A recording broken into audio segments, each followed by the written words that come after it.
DNA with Bharat. Tungabhadra వేదికగా కర్ణాటక, ఆంధ్రప్రదేశ్, తెలంగాణ ముఖ్యమంత్రుల మధ్య జరిగిన భేటీ చర్చగా మారింది. ముగ్గురు సీఎంలు మీటింగ్తో కృష్ణా జల వివాదాలకు పరిష్కారం దొరుకుతుందని ప్రభుత్వం చెబుతోంది. కేంద్ర జలవనరుల శాఖ మంత్రి డైరెక్షన్లో అన్ని సమస్యలకు చెక్ పడుతుందని వెల్లడించింది. అయితే రాష్ట్ర హక్కులను రేవంత్ సర్కార్ కాలరాసిందని బీఆర్ఎస్ ఆరోపిస్తోంది. అసలు ముగ్గురు ముఖ్యమంత్రుల మధ్య ఏం చర్చ జరిగింది? జల వివాదాలకు చెక్ పడినట్టేనా? ఇదే అంశంపై ఇవాళ డిఎన్ఏలో మాడిటర్ భరత్ డిస్కస్ చేద్దాం. భరత్, ఎలా చూడొచ్చు మొత్తానికి ఈ చర్చ ఏ విధంగా సాగింది? ఏమైనా క్లారిటీ వచ్చిందా?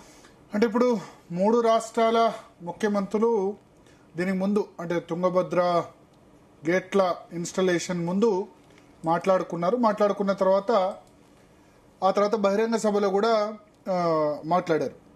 సో మనం ఇక్కడ చూడాలి ఒకటేంటంటే రైతులు ఎక్కడైనా రైతులే, ఆంధ్రప్రదేశ్లో రైతులైనా రైతులే, తెలంగాణలో రైతులైనా రైతులే, కర్ణాటకలో రైతులైనా రైతులే, అంతే కదా. అంటే ఎక్కడ పండినా అది జాతీయ సంపద. సో ఇక్కడ ఈ జల వివాదాలకు సంబంధించి సరే ప్రాంతీయ పరంగా ఇబ్బంది ఉంటుంది. ఇప్పుడు తెలంగాణలో ఏదైనా ఒప్పుకున్నారనుకోండి, రేవంత్ రెడ్డికి బీఆర్ఎస్ నుంచి విమర్శలు కాంప్రమైజ్ అయ్యాడని చెప్పడానికి అవకాశం ఉంటుంది. ఆంధ్రప్రదేశ్లో ఏదైనా చంద్రబాబు ఒప్పుకున్నాడు అనుకోండి, జగన్మోహన్ రెడ్డి వచ్చేసి తెలంగాణకు తాకట్టు పెట్టాడు ఆత్మగౌరవం అనడానికి ఉంటుంది. కర్ణాటకలో పెట్టుకుంటే కర్ణాటకలో భారతీయ జనతా పార్టీ వాళ్ళు లేదా జేడీఎస్ వాళ్ళు డీకే శివకుమార్ అనే అవకాశం ఉంది. ఎందుకంటే డీకే శివకుమార్, రేవంత్ రెడ్డి ఇద్దరు ఆయన మాట్లాడేందుకు అవకాశం ఉంది. సో అందుకని జల వివాదాలకు సంబంధించి ఇప్పుడు కర్ణాటక, తెలంగాణ, ఆంధ్రప్రదేశ్ మూడింటికి మేజర్గా ఉంది. సరే గోదావరిలో కూడా కొంత కర్ణాటకకు ఇక్కడ పోలవరం పైన ఇస్తే కనుక ఇవ్వాలి. బట్ కృష్ణా, తుంగభద్ర ఈ రెండిట్లో ఇష్యూస్ ఉన్నాయి మూడు రాష్ట్రాలకు సంబంధించి కూడా. తెలంగాణ, ఆంధ్రప్రదేశ్కు కృష్ణా, గోదావరిలో ప్రధానంగా ఇష్యూస్ ఉన్నాయి. సో కృష్ణా సంబంధించి ఫస్ట్ తుంగభద్ర మాట్లాడదాం. తుంగభద్ర గేట్లు నిన్న ఇన్స్టాల్ చేశారు కాబట్టి 33 గేట్లను నిన్న స్పిల్వే గేట్లను ఓపెన్ చేశారు అధికారికంగా. ఎందుకంటే అప్పుడు కొట్టుకపోయిన గేట్లు. సో నిన్న అధికారికంగా దాన్ని ఓపెన్ చేశారు. తుంగభద్ర సంబంధించి తెలంగాణకు 15 టీఎంసీలు రావాలి తుంగభద్ర నుంచి, కానీ 5-6 టీఎంసీలు కూడా రావట్లేదు. సో జనరల్గా ఏంటంటే లోయర్ రైపీరియన్ స్టేట్స్ అంటే దిగువ భాగంలో ఉన్న రాష్ట్రాలకి నష్టం జరుగుతుంది ఎక్కువ. ఇప్పుడు కృష్ణా జలాల్లో లేదా గోదావరి జలాల్లో ఉమ్మడి ఆంధ్రప్రదేశ్లో ఉన్నప్పుడు లో రైపీరియన్ స్టేట్స్కు ఎక్కువగా నష్టం జరిగింది. అంటే గోదావరి ఉందనుకోండి, మహారాష్ట్ర వాడుకున్న తర్వాత మిగిలిన వాటర్ బాబ్లీ ద్వారా మనకు వచ్చేది, బాబ్లీ ప్రాజెక్ట్ నిర్మాణం. కృష్ణా ఉన్నదనుకోండి, ముందు మహారాష్ట్ర, ఆ తర్వాత కర్ణాటక, వాళ్ళ ఆల్మట్టి, నారాయణపూర్ ఇవన్నీ వదిలిన తర్వాత మనకు వచ్చేవి. దీనివల్ల ఏమవుతుందంటే కరువు సమయంలోనేమో అక్కడ పూర్తిగా నిండితే గానీ ఇక్కడ వాటర్ రాదు. ఇక వర్షాలు ఎక్కువ పడ్డప్పుడు ఫ్లడ్ అంతా ఒకటేసారి వచ్చేస్తుంది. వాళ్ళు ఏంటంటే చివరి నిమిషం వరకు పూర్తిగా నింపుకొని వదిలేయడం ద్వారా అది problem. So lower riparian states ఎవరైతే దిగువన ఉంటారో దిగువన ఉన్న రాష్ట్రాలకు ఎక్కువ నష్టం జరిగే అవకాశం ఉంటుంది. అయితే ఉమ్మడి రాష్ట్రం అయిన తర్వాత లోయర్ రైపీరియన్ స్టేట్గా దిగువ భాగం ఉన్న రాష్ట్రంగా ఆంధ్రప్రదేశ్ ఉంది. కృష్ణాలో కానీ గోదావరిలో కానీ. మహారాష్ట్ర, కర్ణాటక, తెలంగాణ తర్వాత ఆంధ్రప్రదేశ్ ఉంది దిగువ రాష్ట్రంగా. అయితే ఒక విచిత్రమైన పరిస్థితి ఏంటంటే లోయర్ రైపీరియన్ స్టేట్గా ఆంధ్రప్రదేశ్ ఉన్నప్పటికీ, అప్పర్ స్టేట్గా తెలంగాణ ఉన్నప్పటికీ లోయర్ రైపీరియన్ స్టేట్ ఆంధ్రప్రదేశ్కి నష్టం ఎక్కువ జరగట్లేదు. దానికి కారణం ఏంటంటే కృష్ణాలో తెలంగాణ ప్రాజెక్టులు కట్టుకోలేదు. 299 టీఎంసీలు తెలంగాణకు, తర్వాత ఆంధ్రప్రదేశ్కు 512 టీఎంసీలు, టోటల్ 811 టీఎంసీలని ఈ విధంగా డెడికేట్ చేశారు. 512 నిజానికి కృష్ణా నది దాదాపు 69% తెలంగాణ భూభాగం నుంచే పోతుంది. ఆంధ్రప్రదేశ్ భూభాగం నుంచి పోయేది 31%. కానీ ఇక్కడ ప్రాజెక్టులు కట్టలేదు. ఇప్పుడు ఈ తెలంగాణ రాష్ట్రం ఎందుకు వచ్చిందో ఆంధ్రప్రదేశ్ ప్రజలు కూడా అర్థం చేసుకోవాలి. ఇక్కడ మహబూబ్ నగర్లో, నల్గొండలో, కృష్ణా బేసిన్లో ప్రాజెక్టులు కట్టకుండా 500 కిలోమీటర్ల అవతల రాయలసీమలో ప్రాజెక్టులు కట్టారు. ఎస్, రాయలసీమ మనకు తెలుసు ఆల్మోస్ట్ ఎడారికి దగ్గరగా ప్రాంతం, తక్కువ వర్షపాతం నమోదయ్యే ప్రాంతం. రాయలసీమ రతనాల సీమ కానీ కరువు ప్రాంతం. సో కరువు ప్రాంతం కాబట్టి ఎక్కడ రైతైనా రైతే. రాయలసీమ రైతు బాగుపడ్డా నష్టమేం లేదు. బట్ అదే సమయంలో తెలంగాణకు సంబంధించిన కృష్ణా ఏమంటారు, కృష్ణా నది పరివాహక ప్రాంతంలో ఉన్న రైతు నష్టపోకూడదు కదా. మహబూబ్నగర్ లో ఉన్న రైతు పాలమూరు రైతు కరువుకు గురయ్యి ఇక్కడ 500 కిలోమీటర్లో ఉన్న దూరంలోకి వాటర్ తీసుకుపోవడం అంటే ఇక్కడ రైతులు కూడా అంగీకరించారు కదా. సో మేజర్ ప్రాబ్లం ఏంటంటే ఉమ్మడి రాష్ట్రంలో ఇక్కడ ప్రాజెక్టులు కట్టడం లేదు. ఇక్కడ SLBC Srisailam left bank canal అయినా, SRBC Srisailam right bank canal అయినా, తర్వాత భీమా, కల్వకుర్తి, నెట్టెంపాడు, కోయిల్ సాగర్, జూరాలకు సంబంధించి కూడా పూర్తి స్థాయిలో ప్రాజెక్టులు కంప్లీట్ చేయలేదు. కంప్లీట్ చేయకుండా రాయలసీమలో ప్రాజెక్ట్స్ అన్ని కూడా చాలా దూరం, 400-500 దూరం కిలోమీటర్లు తీసుకెళ్లడం. రాజశేఖర్ రెడ్డి వచ్చిన తర్వాత పోతిరెడ్డిపాడు ద్వారా 11,000 క్యూసెక్లు ఉన్న పోతిరెడ్డిపాడు కెపాసిటీ 44,000 క్యూసెక్లు అయింది. ఆ తర్వాత దాదాపు ఇప్పుడు 1,00,000 క్యూసెక్ల దగ్గరికి చేరింది. అంటే రోజుకు 10 టీఎంసీలు పోతిరెడ్డిపాడు ద్వారా తీసుకునే పరిస్థితి వచ్చింది. ఇక్కడేమో 2-3 టీఎంసీలు కూడా యూజ్ చేసుకునే పరిస్థితి లేదు. సో అందుకని ఈ ప్రత్యేక రాష్ట్రం ఎందుకు ఏర్పడ్డది అన్నది కూడా అర్థం చేసుకోవాలి. ప్రత్యేక రాష్ట్రం ఏర్పడ్డ కారణం ఏంటి అన్నది కూడా మనం ఆలోచిస్తే కనుక దానికి ఇదొక రీజన్ కూడా, ఇదొక ప్రధాన రీజన్గా మనకు కనబడుతుంది. సో అందుకని ఇక్కడ మనం చూడాల్సింది ఏంటంటే ఏ కాంటెక్స్ట్లో ఏర్పడ్డాయి. లోయర్ రైపీరియన్ స్టేట్ అయినా తెలంగాణ వాడుకోలేకపోతుంది. సో అట్లానే ఆంధ్రప్రదేశ్, రాయలసీమలో రైతులు ఇప్పుడు పోయిన సంవత్సరం చాలా ఎక్కువ వర్షాలు పడ్డాయి. కాబట్టి వర్షాలు ఎక్కువ పడ్డ సమయంలో ఇప్పుడు పోతిరెడ్డిపాడు 10 టీఎంసీలు యూజ్ చేసుకున్నా నష్టం ఉండదు.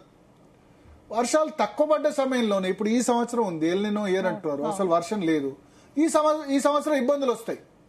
సో ఇప్పుడు ఈ 10 టీఎంసీలు వర్షాలు ఎక్కువ పడ్డప్పుడు యూజ్ చేసుకున్నా ఇబ్బంది లేదు.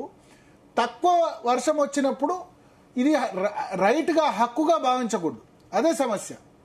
ప్లస్ గోదావరి కావేరీ లింకేజ్ అంటారు. సో గోదావరి కావేరీ లింకేజ్ జరగాలంటే ముందుగా గోదావరి కంటే పైన ఉన్న ఎగువ ఉన్న రాష్ట్రాలు, ఛత్తీస్గఢ్ కానీ లేకపోతే మహారాష్ట్ర కానీ మధ్యప్రదేశ్ కానీ, వీళ్ళు ప్రాజెక్టులు కట్టుకోకుంటే ఇప్పుడు గోదావరికి వాటర్ వస్తుంది. వీళ్ళు పైన ప్రాజెక్టులు కట్టుకుంటే ఇప్పుడు కాళేశ్వరం దగ్గర అంతే స్థాయిలో ఉంటుందా? ఎందుకంటే ఫ్యూచర్లో ఇప్పుడు కొత్తగా ప్రాజెక్టులు కట్టిన వాళ్ళకి అలొకేషన్ ఉంది. కాళేశ్వరం పైన ఛత్తీస్గఢ్ కానీ మధ్యప్రదేశ్ కానీ మహారాష్ట్ర కానీ గోదావరిలో అలొకేషన్ ఉంది. ఆ అలొకేషన్ ప్రాజెక్టుల అన్నిటి కూడా ఎంతైతే అలొకేషన్ ఉందో దానికి తగ్గట్టుగా వాళ్ళు ప్రాజెక్టులు, ఇరిగేషన్ ప్రాజెక్ట్ నిర్మించారనుకోండి, కిందికి వాటర్ రాదు. కిందికి వాటర్ రాకపోతే అప్పుడు ఇబ్బంది అవుతుంది. సో గోదావరి కావేరీ లింకేజ్ అన్నది మధ్యప్రదేశ్ నుంచి, మహారాష్ట్ర నుంచి కావాలి అన్నది అక్కడి నుంచి జరగాలి. కేవలం తెలంగాణ, ఆంధ్రప్రదేశ్ నుంచి జరిగితే కాదు కదా. సో ఇప్పుడు బనకచర్ల అన్నారు, ఇంతకుముందు రకరకాల ప్రపోజల్స్ వచ్చాయి. ఆ ప్రపోజల్స్ మీద 3 రాష్ట్రాల సీఎంలు, అంటే గోదావరికి సంబంధించి ప్రధాన స్టేక్ హోల్డర్స్ మహారాష్ట్ర, తెలంగాణ, ఆంధ్రప్రదేశ్. కృష్ణాకు సంబంధించి ప్రధాన స్టేక్ హోల్డర్స్ మహారాష్ట్ర, తెలంగాణ, ఆంధ్రప్రదేశ్, కర్ణాటక, 4 రాష్ట్రాలు కలిసి కూర్చొని చర్చించుకుంటే ఏ సమస్య అయినా పరిష్కారం అవుతుంది. ఇప్పుడు ఆల్మట్టి ఎత్తు పెంపుకు అలో చేశారు ఎక్కడ, మన కృష్ణా ట్రిబ్యునల్ అవార్డులో, కానీ అది ఇంకా సుప్రీంకోర్టులో పెండింగ్ లో ఉంది. సో 3 రాష్ట్రాల సీఎంలు కలిసి కూర్చుకొని చర్చించుకుంటే డెఫినెట్ గా ప్రతిపక్షాల నుంచి కూడా ప్రెషర్ వస్తుంది. ఒప్పుకున్నారు, కృష్ణా జలాల్ని రేవంత్ రెడ్డి తాకట్టు పెట్టాడు అని చెప్పి బీఆర్ఎస్ అంటది, ఆంధ్రప్రదేశ్ హక్కుల్ని తాకట్టు పెట్టాడని జగన్మోహన్ రెడ్డి చంద్రబాబుని అంటాడు. బట్ ఏదో ఒక దగ్గర స్టార్ట్ కావాలి ఇప్పుడు. ఎందుకంటే చాలా ఇరాను, అమెరికా లాంటి వాటి మధ్య ఇష్యూస్ పరిష్కారం అవుతున్నాయి. సో రైతు అన్నవాడు ఎక్కడ వాడైనా రైతే. బట్ ఒకటి ఇక్కడ గుర్తుంచుకోవాలి ఏంటంటే, తెలంగాణ ఉద్యమం ఎందుకు వచ్చింది, ఇక్కడ ఉన్న వాళ్ళకి నదీ పరివాహక ప్రాంతాల్లో కాకుండా 500 కిలోమీటర్లు 600 కిలోమీటర్ల దూరంలో నీళ్లు తరలించుకుంటూ పోతుండే కూడా ప్రాబ్లం కదా. Yes, when there is huge rainfall, వర్షపాతం చాలా ఎక్కువ ఉన్నప్పుడు మిగులు జలాలు వెళ్తే నష్టమేం లేదు. మిగులు జలాలు వేరు, నికర జలాలు వేరు, నికర కేటాయింపులు. ఇప్పుడు అల్టిమేట్లీ కృష్ణా ట్రిబ్యునల్ కూడా ఇంకో 1 year పొడిగించినట్టుంది కేంద్ర ప్రభుత్వం. బట్ పొడిగించకూడదు కేంద్ర ప్రభుత్వం పదే. ఎందుకంటే కృష్ణా ట్రిబ్యునల్ 2014 నుంచి ఇంకా తుది అవార్డు ఇవ్వకుండా, ఆంధ్రప్రదేశ్ తెలంగాణ మధ్య డిస్ట్రిబ్యూట్ చేయకుండా సంవత్సరాల తరబడి ఆలస్యం చేస్తుంది. మాట్లాడదాం. మనతో పాటు వి ప్రకాష్ గారు జాయిన్ అయ్యారు, అదేవిధంగా భారతీయ జనతా పార్టీ నుంచి నరహరి వేణుగోపాల్ రెడ్డి గారు కూడా జాయిన్ అయ్యారు. వి ప్రకాష్ గారు నమస్కారం. భరత్ గారు నమస్కారం. సో నిన్నేమనిపించింది, ముగ్గురు ముఖ్యమంత్రులు వాళ్ళు మాట్లాడుకున్న తర్వాత, తుంగభద్ర గారు, కృష్ణ గారు, మనకు మెయిన్ కృష్ణ. ప్రకాష్ అన్న నమస్తే. నమస్తే. నమస్తే వేణు. అదే భరత్ గారు, ఇప్పుడు మనకు రూల్స్ లేకనా, రెగ్యులేషన్స్ లేకనా, ట్రిబ్యునల్ అవార్డ్స్ లేకనా, ఇది దౌర్జన్యంగా నీళ్ళని తీసుకుపోతుంటే సిఆర్ పార్టీలో అడ్డుపడతాడా, లేకుంటే పక్కనున్న ఇక్కడ రేవంత్ రెడ్డి పోయి అడ్డుపడతాడా? మీరు అరుణ గారిని కూడా తీసుకుంటే ఇంకా బాగుంటది. అరుణ బీజేపీ తరఫున ఎంపీగా ఉన్నారు మహబూబ్ నగర్. ఎందుకంటే 2021లో ఆమె ఆమరణ నిరాహార దీక్ష చేశారు ఈ ఆర్డీఎస్ వాటర్ మీద. 2002లో కేసీఆర్ గారు మొదటిసారి పాదయాత్ర చేశారు ఆర్డీఎస్ కెనాల్ మీద 103 డిగ్రీల జ్వరంతో. అంటే ఈ అక్కడ ఉన్న రాయలసీమ వాళ్ళు, పక్కనున్న మహబూబ్ నగర్ వాళ్ళు కత్తుల కోలాటాలు ఆడారు. మీకు గుర్తుండుంటది, లైవ్ చూపెట్టింది అప్పుడు టీవీ ఛానల్స్ ఈనాడు ఉండే, తర్వాత జెమినీ ఉండే, వీళ్ళంతా అప్పుడు లైవ్ చూపెట్టారు. ఒక్కొక్కరు కత్తులు బాంబులు పట్టుకొని ఆర్డీఎస్ మీదకి వచ్చి ఎట్లా ఫైట్ చేశారనేది ఇప్పటికీ నా కళ్ళలో తిరుగుతా ఉంది. అంటే ఏ చట్టాలు ఆపుతాయండి కత్తుల కోలాటాలను? నంది పైప్స్ అధినేత ఎస్పీవై రెడ్డి గారు దౌర్జన్యంగా జనాలను తీసుకుపోయి గేట్లను తెరిచి నీళ్లను తీసుకుపోతుంటే బాజాప్తా ఆర్డీఎస్ ఆనకట్టను కింద కంప్లీట్ గా హోల్ చేసి దాన్ని కూడిపోయకుండా ఎప్పటికప్పుడు రాయలసీమకు నీళ్లను తీసుకుపోతా ఉంటే, పైన కర్ణాటక ఇష్టం వచ్చినట్టు వాడుకుంటా ఉంటే, ఇక్కడ చంద్రబాబు నాయుడు రైతుల మీద వందలాది కేసులు పెట్టారు. మీకు ఇది ఒక ఫుల్ సబ్జెక్ట్ అండి. మీరు ఆర్డీఎస్ రైతులు ఆలంపూర్ గద్వాల వాళ్ళ దగ్గర పోయి మైకు పెట్టి అడగండి, ఎంత మంది రైతుల మీద ఎన్ని సంవత్సరాలు కోట్ల చుట్టూ తిప్పారు. వారబందీ సిస్టమ్ ను రైతులు మా పంటలు ఎండిపోతున్నాయని నీళ్లను తీసుకపోతే వారబందీ భగ్నం చేసిందని 8 సంవత్సరాలు కేసులు పెట్టి వేధించాడు చంద్రబాబు నాయుడు. ఏ చట్టాలు అడ్డుకున్నాయండి? చట్టాలు లేక కాదు, తీర్పులు లేక కాదు, ఒప్పందాలు లేక కాదు. బచావత్ ట్రిబ్యునలే చాలా క్లియర్ గా చెప్పింది, రాయలసీమ వాళ్ళు 40 టీఎంసీలు మాకు కేసీ కెనాల్ కు కావాలి, రైట్ కెనాల్ కూడా 40 టీఎంసీలు కావాలి అని అంటే ఒక్క చుక్క నీరిచ్చేది లేదు పొమ్మన్నది. Tungabhadra dam Bachawat tribunal period లోనే కంప్లీట్ అయింది. మేము ఒక్క చుక్క నీరు కూడా రాయలసీమకి ఇయ్యమని కరాఖండిగా చెప్పారు. అయినా కూడా దౌర్జన్యంగా నీలం సంజీవ్ రెడ్డి పేరుతో ఉంటది శ్రీశైలం ప్రాజెక్టు, ఆయన రాష్ట్రపతిగా ఉండి ఆయన ఇష్టం వచ్చినట్టుగా ఆ నీళ్లను డైవర్ట్ చేసుకొని పోయి ఇవాళ 150-250 టీఎంసీల నీళ్లను అక్రమంగా తీసుకుపోతున్నారు. ఇవాళ తుంగభద్ర వాటర్ అంతా కూడా రాయలసీమకే పోవాలనా, తెలంగాణ పోవద్దా?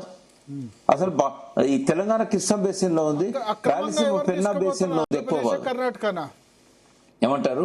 ఆంధ్రప్రదేశ్ కర్ణాటకనా తుంగభద్ర వాటర్ అక్రమంగా తీసుకుపోతుంది? అసలు తెలంగాణకు ప్రధాన శాపం ఈయన రాయలసీమ, సెకండ్ కర్ణాటకకి ఎంత అండి 1.2 టీఎంసీ వాళ్ళ షేర్. ఇప్పుడు దాని గురించి చెప్తాను నేను. బచావత్ ట్రిబ్యునల్ ఏం చేసిందంటే 17.1 టీఎంసీని ఈ రాజోలి బండకు ప్లస్ కర్ణాటకకి ఇచ్చింది, ఏది తుంగభద్ర కెనాల్ నుంచి.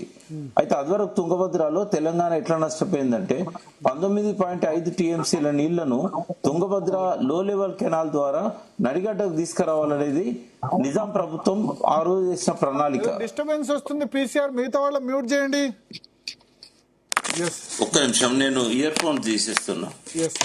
అయితే భరత్ గారు, తుంగభద్ర కెనాల్ నీళ్లను ఎట్లా పంచుకోవాలనే విషయంలో ఆనాడు నిజాం ప్రభుత్వం నవాబ్ అలీ నవాజ్ జంగ్ ఆధ్వర్యంలో 1942లోనే ఒక ఒప్పందం అయింది. 1944లో ఒప్పందం మీద ఆనాడు ఆనాడు మైసూర్ స్టేటు, మద్రాస్ స్టేటు, నిజాం స్టేట్, అంటే అప్పుడు రాయలసీమ మద్రాస్ స్టేట్ లో ఉంది, పైన మైసూర్ స్టేట్ లో డ్యామ్ ఉంది.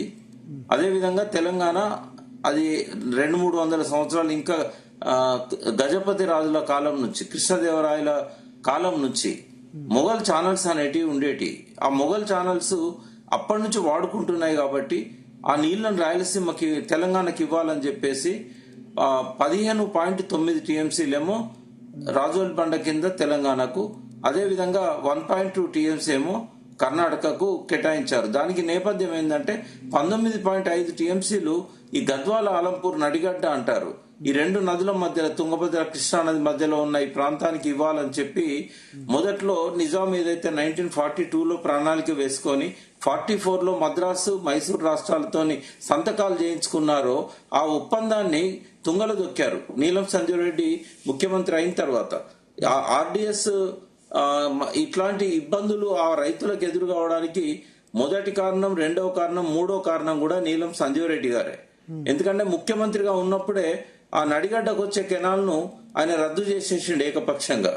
రద్దు చేయడానికి ఏ రకమైన రైట్స్ లేవు ఆయనకు. కానీ ఆనాడు నీళ్ల మీద సోయి లేక అప్పుడున్న కేవీ రంగారెడ్డి గారు కావచ్చు, బూరూరు రామకృష్ణారావు గారు కావచ్చు, చెన్నారెడ్డి గారు కావచ్చు, వీళ్ళెవరు కూడా మాట్లాడలేకపోయారు. నీళ్ల మీద అవగాహన లేకుండే యథేచ్ఛగా నీళ్లను తీసుకుపోయారు, ప్రాజెక్టులను రద్దు చేసి. మీకు చెప్తున్న అప్పర్ కృష్ణా డ్యామ్ అనేది ఇప్పుడు అల్మట్టి డ్యామ్, అది అప్పుడు నిజాం స్టేట్ లో ఉండేది. దాని నుంచి 54.5 టీఎంసీలు మహబూబ్ నగర్ కు ఆల్మట్టి నుంచి తీసుకురావాలి. అట్లాగే భీమా తంగడి దగ్గర, అంటే ఇవాళ భీమా తెలంగాణలోకి ఎంటర్ అయ్యే కృష్ణా అనే గ్రామానికి పైన తంగడి గ్రామం ఉంటది. అక్కడ 100 టీఎంసీలు తెలంగాణ కోసం ఉపయోగించాలి. కల్వకుర్తి తర్వాత ఈ ప్రాంతం అంతా కూడా సస్యశ్యామలం కావాలని చెప్పి 174 టీఎంసీలను ఇవ్వాలని చెప్పి నిజాం సంకల్పిస్తే బూరుగుల రామకృష్ణారావు గారు ఆయన ముఖ్యమంత్రిగా ఉన్న కాలంలో ప్రణాళిక సంఘం దగ్గర అనుమతులు కూడా తెస్తే నీలం సంజీవ్ రెడ్డి ఏకపక్షంగా రద్దు చేశాడు. మహబూబ్ నగర్ లో ఉన్నది 35 లక్షల ఎకరాలు. కష్టపడే ప్రజలు ఉన్నారు. 3 జీవనదులు ఉన్నాయి. భారతదేశంలో మీకు 3 జీవనదులు ఉన్న జిల్లా ఉండదు. 35 లక్షల ఎకరాలు అంటే 67.5% సస్యశ్యామల భూమి ఏ జిల్లాలో ఉండదు. మనం అనుకునే కోనసీమ గాని, మనం అనుకునే కృష్ణా గుంటూరు జిల్లాలు గాని కేవలం 37-38% భూమి మాత్రమే అది సస్యశ్యామలంగా ఏ విత్తనం వేసినా మొలిసే భూమి ఉంటది. కానీ మహబూబ్నగర్ ఉన్న ప్రత్యేకత ఏంటంటే 35 లక్షల ఎకరాలు 67% ఆ భూమి సస్యశ్యామలమైన భూమి. మరి అంత భూమి ఉన్నది, కష్టపడే ప్రజలు అడిగే క్వశ్చన్ వినిపించట్లేదు. ఎస్ విప్రకాష్ గారు, కర్మ ఎందుకు పట్టింది మహబూబ్నగర్ జిల్లాకు? మీరు బచావత్ ట్రిబ్యునల్ చూసినట్లయితే బచావత్ గారు కూడా కామెంట్ చేశారు. ఉమ్మడి ఒక్కసారి ప్రకాష్ గారిని కట్ చేసి, ఎందుకంటే మన ఆడియో వెళ్ళట్లేదు, కట్ చేసి జూమ్ కట్ చేసి మళ్ళీ తీసుకోండి. జూమ్ కట్ చేస్తే మళ్ళీ ఆయనకు అర్థమవుతుంది. ఎందుకంటే మన క్వశ్చన్ అసలు మనం వినబడట్లేదు, ఆయన మాట్లాడుతూనే ఉన్నారు, మనం వినబడట్లేదు. ఎస్ వేణుగోపాల్ రెడ్డి గారు, సార్ చెప్పండి సార్. వేణుగోపాల్ రెడ్డి గారు, నిన్న అదే ఏం ఎక్స్పెక్టేషన్స్ ఉన్నాయి? ఇప్పుడు నిన్న సిఆర్ పాటిల్కు రేవంత్ రెడ్డి చెప్పారు మీరు ఏది నిర్ణయిస్తే అదని చెప్పి. సో కేంద్ర ప్రభుత్వం కృష్ణా జలాల్లో లేదా తుంగభద్ర జలాల్లో ఒక పెద్దన్నగా ఏం చెప్తుంది? ఒక్క నిమిషం భరత్ గారు, నేను నా ఆడియో మీకు రావట్లేదు ప్రకాష్ గారు, నా ఆడియో మీకు రావట్లేదు. నేను ఒక్క నిమిషం ప్రకాష్ గారు మీరు సెట్ చేసుకునేంత ఒక్క నిమిషం నరాజ్ గారు మాట్లాడతారు, తర్వాత మీరు తీసుకుంటారు. మీరు సెట్ చేసుకుంటారు, ఉండండి, మీరు సెట్ చేసుకునేంత మాట్లాడతారు. ఎస్ నరాజ్ వేణుగోపాల్ రెడ్డి గారు. ఇప్పుడు నరారి గారు చెప్పండి. హలో, మీ దగ్గర సిగ్నల్ ఇష్యూ ఉన్నట్టు చెప్పండి నరారి గారు. నాకు సిగ్నల్ ఇష్యూ లేదు. ఇప్పుడు ఏంటంటే చెప్పండి. ఇప్పుడు మనం ఎప్పుడు వివాదాలతోని వాళ్ళని వీళ్ళని అనుకుంటూ కూర్చోవడం కంటే నేను ఒక ఉదాహరణ చెప్తున్నా. ఇప్పుడు శ్రీశైలంలో తుంగభద్ర వచ్చి డైరెక్ట్ శ్రీకృష్ణ తుంగభద్ర శ్రీశైలం ప్రాజెక్ట్ లో పడ్డ తర్వాత మనం ఎప్పుడో ఉన్న కల్వకుర్తి కావచ్చు, పాలమూరు ఎత్తిపోతలు కావచ్చు, లేదంటే ఇంకా ఏది ఎస్ఎల్బిసి కావచ్చు, ఈ ప్రాజెక్టులు పూర్తి చేసుకుంటే ఎవరైనా అడ్డం వచ్చిండ్రండి? వాళ్ళు రాలే కదా. ఇప్పుడు ఈ ప్రాజెక్టులు పూర్తి చేసుకున్నందుకు మొదలు పెట్టిండ్రు, వీటిని పూర్తి చేసుకున్నందుకు అడ్డం వచ్చారు. 13 సంవత్సరాలు అయింది ఎస్ఎల్బిసి మన ఏది తెలంగాణ రాష్ట్రం నుంచి మనం కంప్లీట్ చేసుకోవాలి. ఇది మన తప్పు కాకుండా ప్రతిసారి కర్ణాటక మీదను ఆంధ్రప్రదేశ్ మీద ఏడ్చే కంటే ఆల్రెడీ మీరు ప్రారంభించిన ప్రాజెక్టు కొన్ని అనుమతులు వచ్చినాయి, మనం పైన ఉన్నాము. ఈ శ్రీశైలం సెంట్రల్ గా ఉన్న వాటిని మనం పూర్తి చేస్తానికి ఎవరు అడ్డుకున్నారు? తర్వాత నీకు జూరాల సెంట్రల్ గా ఉన్న నెట్టెంపాడు గాని, భీమా గాని, కోయిల్ సాగర్ గాని, ఇంకా ఇతరత్ర అవి కూడా పూర్తి చేసుకొని అక్కడ కూడా ఒక 20 టీఎంసీల రిజర్వాయర్ ప్లాన్ చేసిన, అది పూర్తిగా చేస్తామని చేయలేదు. ఇట్లాంటివన్నీ మనం పైన ఉండి వచ్చిన నీళ్లను తుంగభద్ర కావచ్చు, ఇది కావచ్చు వాడుకోవడానికి ఎవరు అడ్డుకుంటలేరు. అడ్డుకోకుండా ఉట్టి వివాదం, వాళ్ళు ఒక కాంగ్రెస్ పార్టీ వచ్చినాక శ్వేతపత్రం రిలీజ్ చేసింది. ఆ శ్వేతపత్రం ఇప్పుడు ఉన్నది.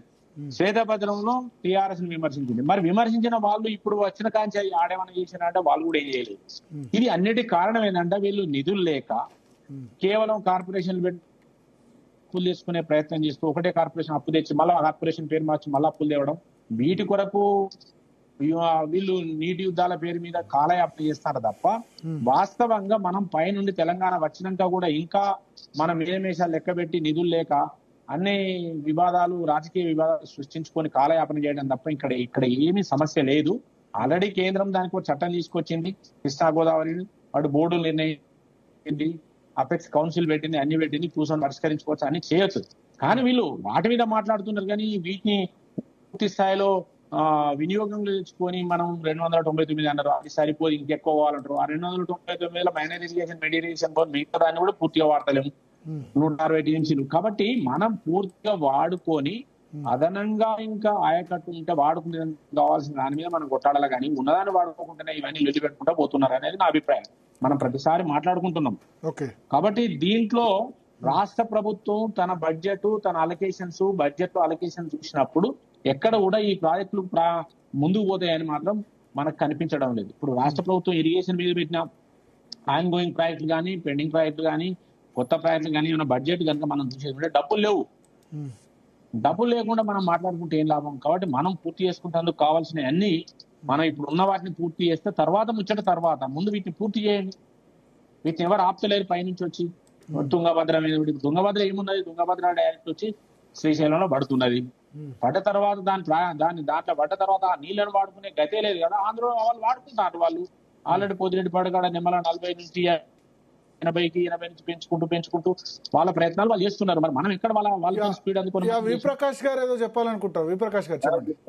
వేణు మాట్లాడేది ఇప్పుడున్న సమస్యకు రిలేటెడ్ కాదు. ఎందుకంటే ఇప్పుడు వీళ్ళ సమావేశం జరిగేది ఓవరాల్ గా మహబూబ్నగర్ ప్రాజెక్టుల మీద కాదు, ఓవరాల్ గా కృష్ణా జలాల్ మహబూబ్నగర్ గురించి కాదు. ఇది ఓన్లీ ఆర్డీఎస్ కు సంబంధించిన సమస్య. ఈ సమస్య మీదనే మాట్లాడదాం. మనం అంత పెద్ద సబ్జెక్ట్ ఓపెన్ చేస్తే ఇప్పుడు టైం సరిపోదు. రెండోది ఏంటంటే వారు అనేది కరెక్ట్ కాదు. మహబూబ్నగర్ లో కేసీఆర్ గారు ఉన్నప్పుడే కల్వకుర్తి, నెట్టెంపాడు, భీమా, కోయిల్ సాగర్ కి దాదాపుగా 90% ఆయకట్టుకు సరిపోయే విధంగా ఆయన అన్ని ఏర్పాట్లు చేశాడు. ఆయకట్టు కూడా పెంచాడు, కల్వకుర్తి పెంచాడు. భీమాకు అష్యూర్డ్ వాటర్ ఉంది కాబట్టి భీమా కూడా వినియోగంలోకి వచ్చింది. ఇక్కడ ఏంటంటే నెట్టెంపాడు కూడా వినియోగంలోకి వచ్చింది. ఇంకా అదనంగా ఇవి సరిపోవని చెప్పి తుమ్మిళ్ళ గాని, గట్టు గాని, ఎత్తిపోతుల పథకాలు కూడా పెట్టారు. ఒకటి కంప్లీట్ అయింది, ఇంకోటి కంప్లీట్ కావాల్సి ఉన్నది. ఇప్పుడు మనం మాట్లాడేది ఆర్డీఎస్ అనేది ఆంధ్ర తెలంగాణ మధ్యలో ఉద్రిక్తతను పెంచింది. అదేవిధంగా ప్రత్యేక రాష్ట్ర విభజనకు ఒక ప్రత్యేకమైన కారణంగా నిలిచింది ఆర్డీఎస్. అంత పెద్ద ప్రాజెక్టు గురించి మనము ఇవాళ అలవోకగా ఏదో మాట్లాడే సార్, ఒకటి ఆర్డీఎస్ఏ కాదు, కృష్ణా వాటర్ కు సంబంధించి లేదా గోదావరి కావేరి అనుసంధానం, ఇప్పుడు నిన్న ఇవన్నీ ఇష్యూస్ కూడా వచ్చాయి కదా. చంద్రబాబు నాయుడు గోదావరి కావేరి అనుసంధానం అన్నాడు. సిఆర్ పాటిల్తో రేవంత్ రెడ్డి మీరు ముందుకు వెళ్తామన్నారు. సో గోదావరిలో మరి పాలమూరు రంగారెడ్డికి ఒప్పుకోవాలి ఆంధ్రప్రదేశ్. ఒప్పుకుంటే గనక 90 టీఎంసీ 100 టీఎంసీ ఇస్తే గోదావరి అనుసంధానానికి ఓకే అనేటట్టు నాకు తెలంగాణ గవర్నమెంట్ కనిపిస్తుంది. ఇప్పుడు ఒకటండి, ఇప్పుడు భరత్ గారు మొదటి నుంచి మేము చెప్తున్నాం, మోడీ గారు పూర్తిగా చంద్రబాబు నాయుడు కన్సర్న్లో పరిపాలన చేస్తున్నారు. తెలంగాణ, ఆంధ్రకు సంబంధించినంత వరకు ఆయన దేశవ్యాప్తంగా మంచి పాలసీసే తీసుకొస్తున్నారు. కానీ తెలంగాణ, ఆంధ్రకు సంబంధించినంత వరకు చంద్రబాబు ఏం చెప్తే అదే వేదం. అక్కడ బ్లాంక్ చెక్ ఇచ్చాడు సిడబ్ల్యూసీకి, మీరు చంద్రబాబు చెప్పింది చేయండి అని. రేవంత్ రెడ్డి ఆయన చంద్రబాబు కన్సర్న్లో పరిపాలన చేస్తున్నాడు. ఇక్కడ ఈ ముగ్గురు కలిసి తెలంగాణకు ద్రోహం చేయబోతున్నారు. వేణు కోపం వస్తే రానియండి, నాకు ఇబ్బంది లేదు. ఎందుకంటే అక్కడ మోడీ ప్రభుత్వమే చంద్రబాబు మీద ఆధారపడింది. ఇక్కడ రేవంత్ రెడ్డి మొత్తంగా చంద్రబాబు మీద ఆధారపడి అధికారంలోకి వచ్చాడు. ఇవాళ ముఖ్యమంత్రి అయితే కావచ్చు కానీ ఆయన మనస్తత్వం మారలేదు. ఆయన మనస్తత్వం ఏంటంటే తెలంగాణ నీళ్లను ఆంధ్రకు దోచిపెట్టడంలో అందరికంటే ముందు రేవంత్ రెడ్డి ఉన్నాడు. ఏం మాట్లాడతాం ఆయన గురించి? ఇప్పుడు మనం ఈయన ఏం చేసినా కూడా ఇంకో రెండేళ్లలో ఏమీ తట్టాడు, మన్ను తీయడు, ₹1 ఖర్చు పెట్టాడు. ఇప్పుడు 2.5 సంవత్సరాల మీరు అడగండి ఇరిగేషన్ బడ్జెట్ ఎంత పెట్టిండు, ఏ ప్రాజెక్టులు చేసిండు, ఏదన్నా ఒక అడుగన్నా ముందుకు పడ్డదా? ఇప్పుడు మనం చెప్పుకోవాలనుకుంటే కేసీఆర్ చేసింది చెప్పుకోవాలి, అంతకుముందు రాజశేఖర రెడ్డి చేసింది చెప్పుకోవాలి తప్ప ఈయన పాలనలో తట్టేడు మన్ను తీయలేదు. పాలమూరు బిడ్డనని చెప్పి పాలమూరు రంగారెడ్డిలో ఏం చేయలేదు. కేవలం మాటలు చెప్తూ ఆ కాగితాల మీద మన హక్కులని కూడా వాళ్ళకు దోచిపెట్టడానికి వాళ్ళ రేవంత్ రెడ్డి ప్రయత్నం చేస్తున్నాడు. మొన్న మీరు చూసారు, ఆయన శుభవార్త చెప్తా అంటున్నాడు. ఏందాడు శుభవార్త అంటే బనకచెర్ల నీళ్లను తీసుకుపోవడానికి ఆయన మార్గాన్ని సుగమం చేశాడు. ఎవడు అడిగిండండి? పాలమూరులో చంద్రబాబు నాయుడు అవసరమైంది ఎన్ఓసి అడిగిండు ఎవరన్నా? ఎన్ఓసి దేనికి? పెండింగ్ ప్రాజెక్ట్ లా కాదు, కంప్లైంట్ చేశారు కదా వాళ్ళు. ఎన్ఓసి కావాలి. చంద్రబాబు ఎన్ఓసి తేవడానికట ఈయన చాలా కష్టపడ్డాడట. శుభవార్త తెలంగాణ ప్రజలకి. జడ్చర్ల మీటింగ్ లో ఇప్పుడు ఓకే ఓకే ఒకసారి విజయ్ కుర్వా గారు ఒపీనియన్ తీసుకుందాం. నరహరి వేణుగోపాల్ రెడ్డి గారు ఒకసారి బీఆర్ఎస్ నుంచి విజయ్ మాట్లాడే ముందు నేను ఒకటి అంటున్నా. కేసీఆర్ బచావత్ పంపిణీ చేసిన ఆ వాటర్ ను అలొకేషన్ నే మళ్ళీ 2015లో అగ్రిమెంట్ చేసుకున్నాడు. కొత్త చేసుకున్నది ఏం లేదు కదా. నీటి అలొకేషన్ ట్రిబ్యునల్ ఏదైతే ఇచ్చిందో మళ్ళీ దాన్నే అగ్రిమెంట్ చేసుకోవడం వల్ల ఏం ఉపయోగం? ఇప్పుడు ఆ 10 సంవత్సరాలు పరిపాలించిన కాలంలో మనం ముందుకు పోయింది ఎత్త అనేది ఇప్పుడు కాంగ్రెస్ వచ్చినాక అదే పరిస్థితి, అప్పుడు అదే పరిస్థితి ఉన్నది అనేది నేను చెప్తున్నా. నేను కొత్తదేం చెప్పలేదు. నేను కొత్తది డిస్టర్బెన్స్ వస్తుంది బాగా మీ దగ్గర, డిస్టర్బెన్స్ వస్తుంది. ఎవరిదో హలో ఎవరిది డిస్టర్బెన్స్ లేదు. ఆడియో ఒకసారి పీసీఆర్ కరెక్ట్ చేస్తే అంతలో విజయ్ కుర్వా గారు మామ్నార్ జిల్లానే, గద్వాల్ జిల్లానే ఇంకా స్పెసిఫిక్ గా చెప్పాలంటే. సో ఈ తుంగభద్ర నీటితో కూడా సంబంధం ఉంది. సో ఓవరాల్ గా మహబూబ్నగర్ జిల్లాకి సంబంధించి ఎక్స్పెక్టేషన్స్ ఏమున్నాయి? తుంగభద్ర కానీ లేకపోతే కృష్ణా జలాలకు సంబంధించి కానీ ఉమ్మడి రాష్ట్రంలో మరి కేసీఆర్ ప్రభుత్వంలో కూడా నెరవేరే ఈ ఆకాంక్షలన్నీ. భరత్ గారు నమస్కారం అండి. అందరికి ప్యానెల్లో పాల్గొన్నటువంటి పెద్దలందరికీ కూడా నమస్కారాలు. జీ తెలుగు ప్రేక్షకులకు నమస్కారాలు. నేను చిన్నగా ఉన్నప్పటి నుంచి, నేను ఇంటర్మీడియట్ చదువుతున్నప్పటి నుంచి కూడా గద్వాల జిల్లా కేంద్రంలో నేను చదువుతా ఉన్నా. అప్పటి నుంచి కూడా ఈ ఆర్డీఎస్ సమస్య వింటా ఉన్నాము, చూస్తూ ఉన్నాము. అనేక ఉద్యమాలు మా ప్రాంతంలో జరిగినాయి. నేను విద్యార్థి నాయకుడిగా ఉన్నప్పుడు కూడా అనేక ధర్నాలు, ర్యాలీలు కూడా ఆర్డీఎస్ గురించి చేయడం జరిగింది. మా జిల్లాలో రాయలసీమ నుంచి వచ్చినటువంటి కొంతమంది నాయకులు దౌర్జన్యంగా వచ్చి తలలు పలగొట్టినటువంటి సందర్భాలు కూడా మేము చూసినాం. సో ఇవన్నిటి కూడా తరతరాలుగా దాదాపుగా 75 సంవత్సరాలుగా ఆర్డీఎస్ ద్వారా పాలమూరు జిల్లాకు ఏ రకంగా అన్యాయం జరిగిందనే విషయాన్ని గౌరవ తెలంగాణ తొలి ముఖ్యమంత్రి కేసీఆర్ గారు ఆ ప్రాంతంలో పాదయాత్ర కూడా చేయడం జరిగింది. ఆ ప్రాంతంలో ఉన్నటువంటి రాయలసీమ నాయకులను కూడా హెచ్చరిక కూడా చేయడం జరిగింది.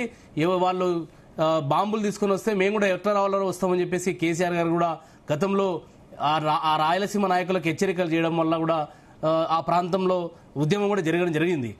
ఆర్డీఎస్ ద్వారా 15.9 టీఎంసీలు అస్యూడ్ వాటర్, అది ట్రిబ్యునల్ కేటాయించినటువంటి నీళ్లు రావాలి. కానీ 5 టీఎంసీలకు మించి ఆర్డీఎస్ లో ఇప్పటి వరకు కూడా నీరు రాలేదు. తెలంగాణ రాష్ట్రమే శ్రీరామ రక్ష, తెలంగాణ వస్తే దానికి ప్రత్యామ్నాయంగా మనం చూసుకోవచ్చని కేసీఆర్ గారు అనేక సందర్భాల్లో చెప్పారు. ఆర్డీఎస్ కు ప్రత్యామ్నాయంగానే తుమ్మిళ్ళ లిఫ్ట్ ఇరిగేషన్ ని చేపట్టడం జరిగింది. అది ఏది తుంగభద్ర నది మీద, కృష్ణా నది మీద ఆ నడిగడ్డలో పారుతుంది.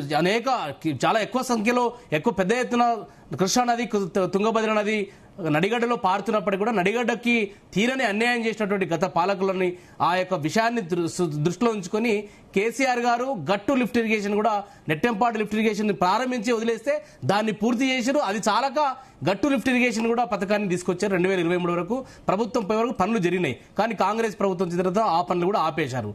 మీరు ఒకసారి చూసినట్టయితే నిన్న అక్కడ తుంగభద్ర గేట్లని, క్రస్ట్ గేట్లని, 33 గేట్లని, కొత్త గేట్లని పెట్టడం కోసం కర్ణాటక ప్రభుత్వం ఈ రాష్ట్ర ముఖ్యమంత్రిని, ఆంధ్రప్రదేశ్ రాష్ట్ర ముఖ్యమంత్రిని గెస్టులుగా పిలిచింది.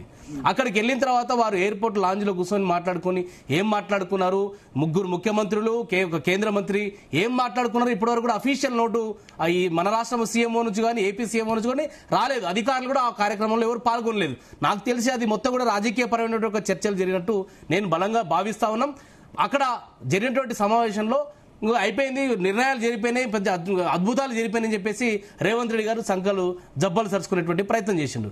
నేను సూటిగా ప్రశ్నిస్తా ఉన్నా, నిన్న జరిగినటువంటి మీటింగ్ లో కర్ణాటక ప్రభుత్వము అక్రమంగా ఆర్డీఎస్ మీద కావచ్చు, తుంగభద్ర మీద కావచ్చు, కృష్ణానది మీద కావచ్చు చేస్తున్నటువంటి అక్రమ ప్రాజెక్టుల మీద రేవంత్ రెడ్డి గారు, తెలంగాణ ప్రభుత్వం ఏదైనా అబ్జెక్షన్ రేజ్ చేసిందా?